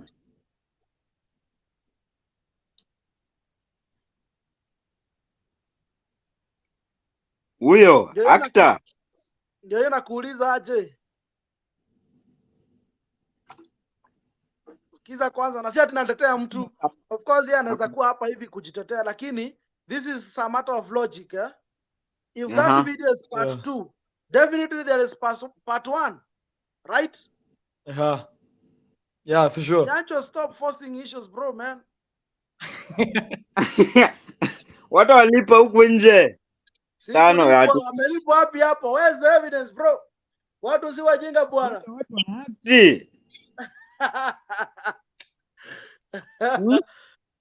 JJ. Wewe hata kama sio DCI. Have you seen any logic hapo hivyo ya kurudia nini? Nimenyamaza, nimeona by the way. You see, the person indicate clearly that hiyo ni part 2. Exactly. Of course you can't have a part 2 without a part 1. So there must be an existence of a part 1. Mem Kisi. Shout out ati ya time. Na si ati nakutea mimi sijuangi venye comrade hufanya kazi, lakini kuna vitu zingine ni za macho, si za kuambiwa. If there is part 2, definitely there is part 1. Acha ngwambie nimefanya compilations za hizo ma video. Okay, acha ngwambie pia like pia sitaki kuwaste nasikia unaamka sijui saa 10, but ukiangalianga kama kuna couple fulani au wamegombana hadi wamesema kila mtu anaenda huko mbele. Cameraman akasahau kugeuza hii nini ama hivi kata vizuri. Awazee waliangalia nyuma wakienda pamoja. Mbwa wao. Kwani nikuulize? Bro, okay, ukiangalia according to the logic, kwani hiyo ni logic gani? Mnapiga kelele hapa sasa hivi, huyu ameenda huku, huyu ameenda huku. Hiyo video okay. Tukiangalia nikikaa fiti, ni compile video kaya 2 minutes. Tunaweza we can find something good maybe. But nimekuwaste ya time hapa Stano. na kutafuta evidence. Ndio nimefurahia Mkisi unatafuta content, shida una force. Na force. Lakini Mkisi mlikuze huko umeona part 2 hapo juu. Part 2 sasa hii. Mkisi by the Mkisi hapo umebana. Yaani pia ungesoma hata title kidogo. Unaona yani tu dogo hiyo dem ni. Mnataka nimpe part 3? Ndio hapa. Lira, acha tumalize show, ndio mzee? Tumalize show. Sasa imagine. Sasa unaona venye JJ nilikuwa nakwambia how uongo uspread. Yeah, sure. Kisi angeenda apatana na mtu mwingine amwambia, nimeona comrade amepiga na watu wawili, amepiga show watu wawili. Huyo mtu naye achukulie hiyo story, aende ambie mwenzake. Ikifikia mtu wa 10, hiyo uongo imekaa ukweli. Metanio imetwistiwa, imekuwa mpaka kuna evidence. Imekaa hadi kuna evidence. Ukizia kiambiwa atoa evidence. Hata title, bila hata kuangalia content, title inakuonyesha.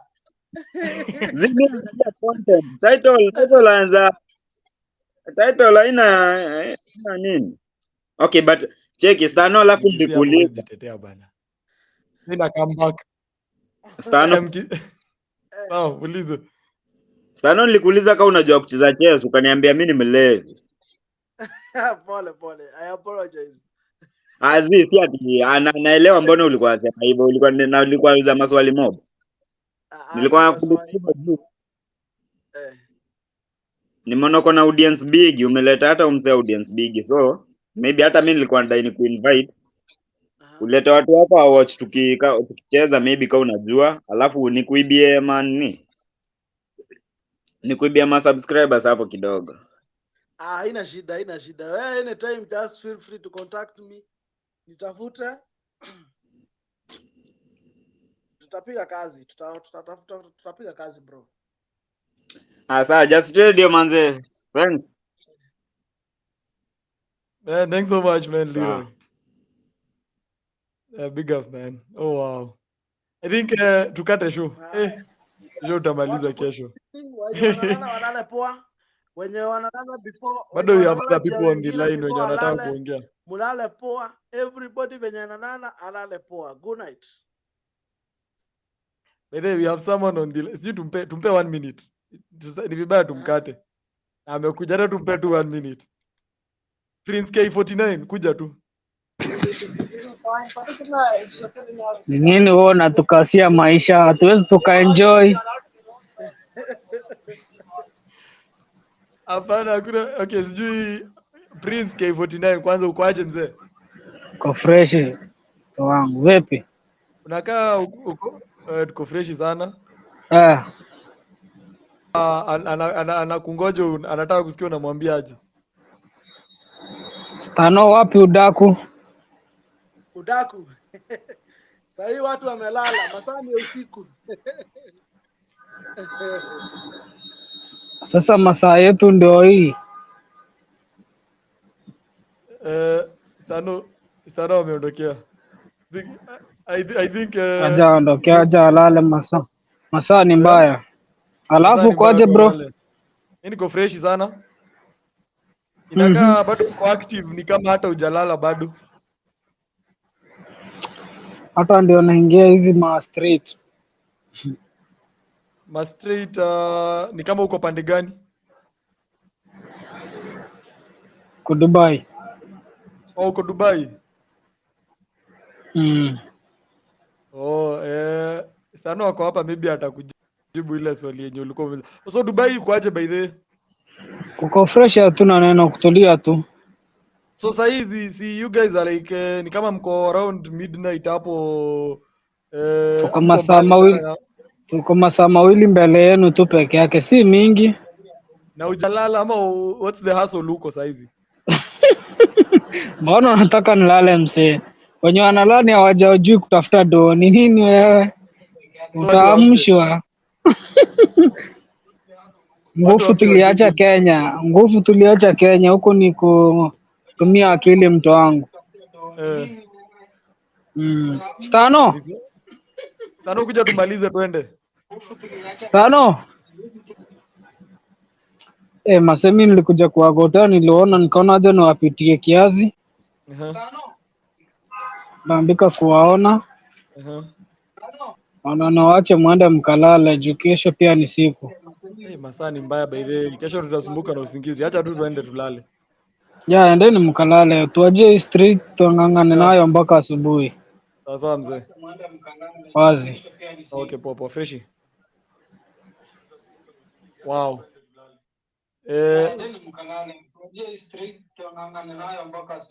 Wewe Stano. Wazi.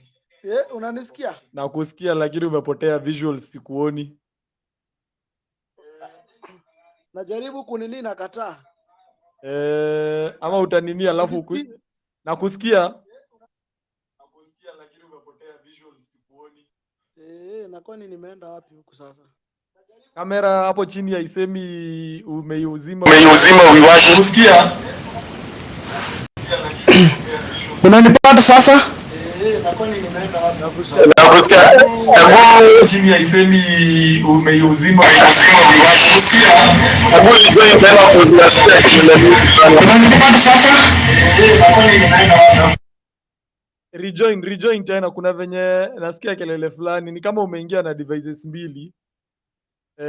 Ebu try mara ya mwisho and then ndo tuninge show. We have Stano. Thank you. Acha niache ulale by the way. Sitaki kukuestia any more of your time. Bora lia mic ni kama mpaka sasa hivi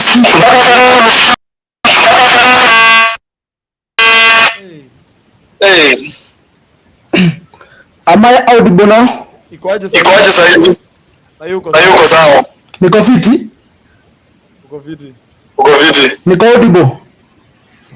Ni venye tu unajisikia. Ni venye tu unajisikia sijui mbona.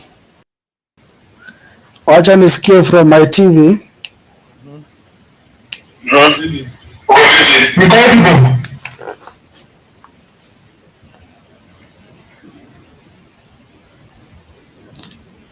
Iko sawa? Iko sawa? Mimi nakusikia vizuri.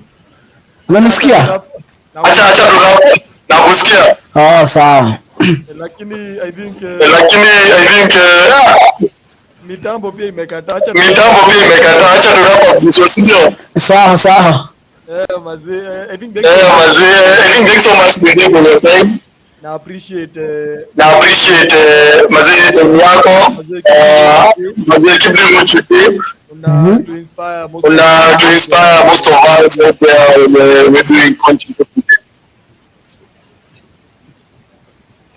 Pia mimi nimeshukuru sana to be here. Guys, keep pushing, keep moving. Na just haja subscribe hapa hivi kwa Just Radio. Just press that notification bell. Kila kitu na to feel poor every day. And also everyone when you're hapa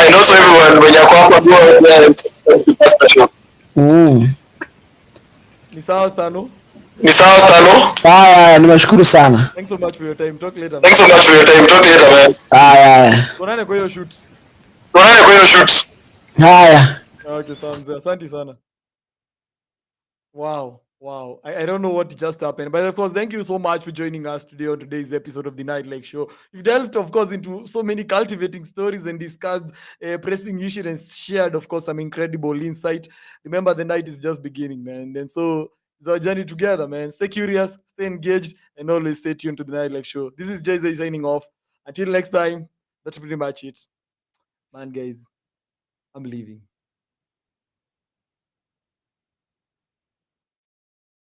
I say chase your dreams, man. Do that thing, man, that keeps you up at night. That thing that bothers you, man, that makes you trip. You can't quit thinking about it. You wake up in the middle of the night, you got a new idea. That's what you got to chase.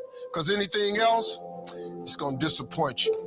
You're going to forever be sad, man. If you don't chase that dream, you're going to forever be miserable, man. Life has a tricky way of making it like you can't make it. You can start out doing so well, and then things hit you and you start to waver. You start to stumble. You start to sway. Your steps get a little shorter. But if you can manage to muscle up enough strength to keep putting one foot in front of the other, it might not look well. You may have to do it ugly. But what I want you to do is continue to do it. Be proud of yourself. Small achievements.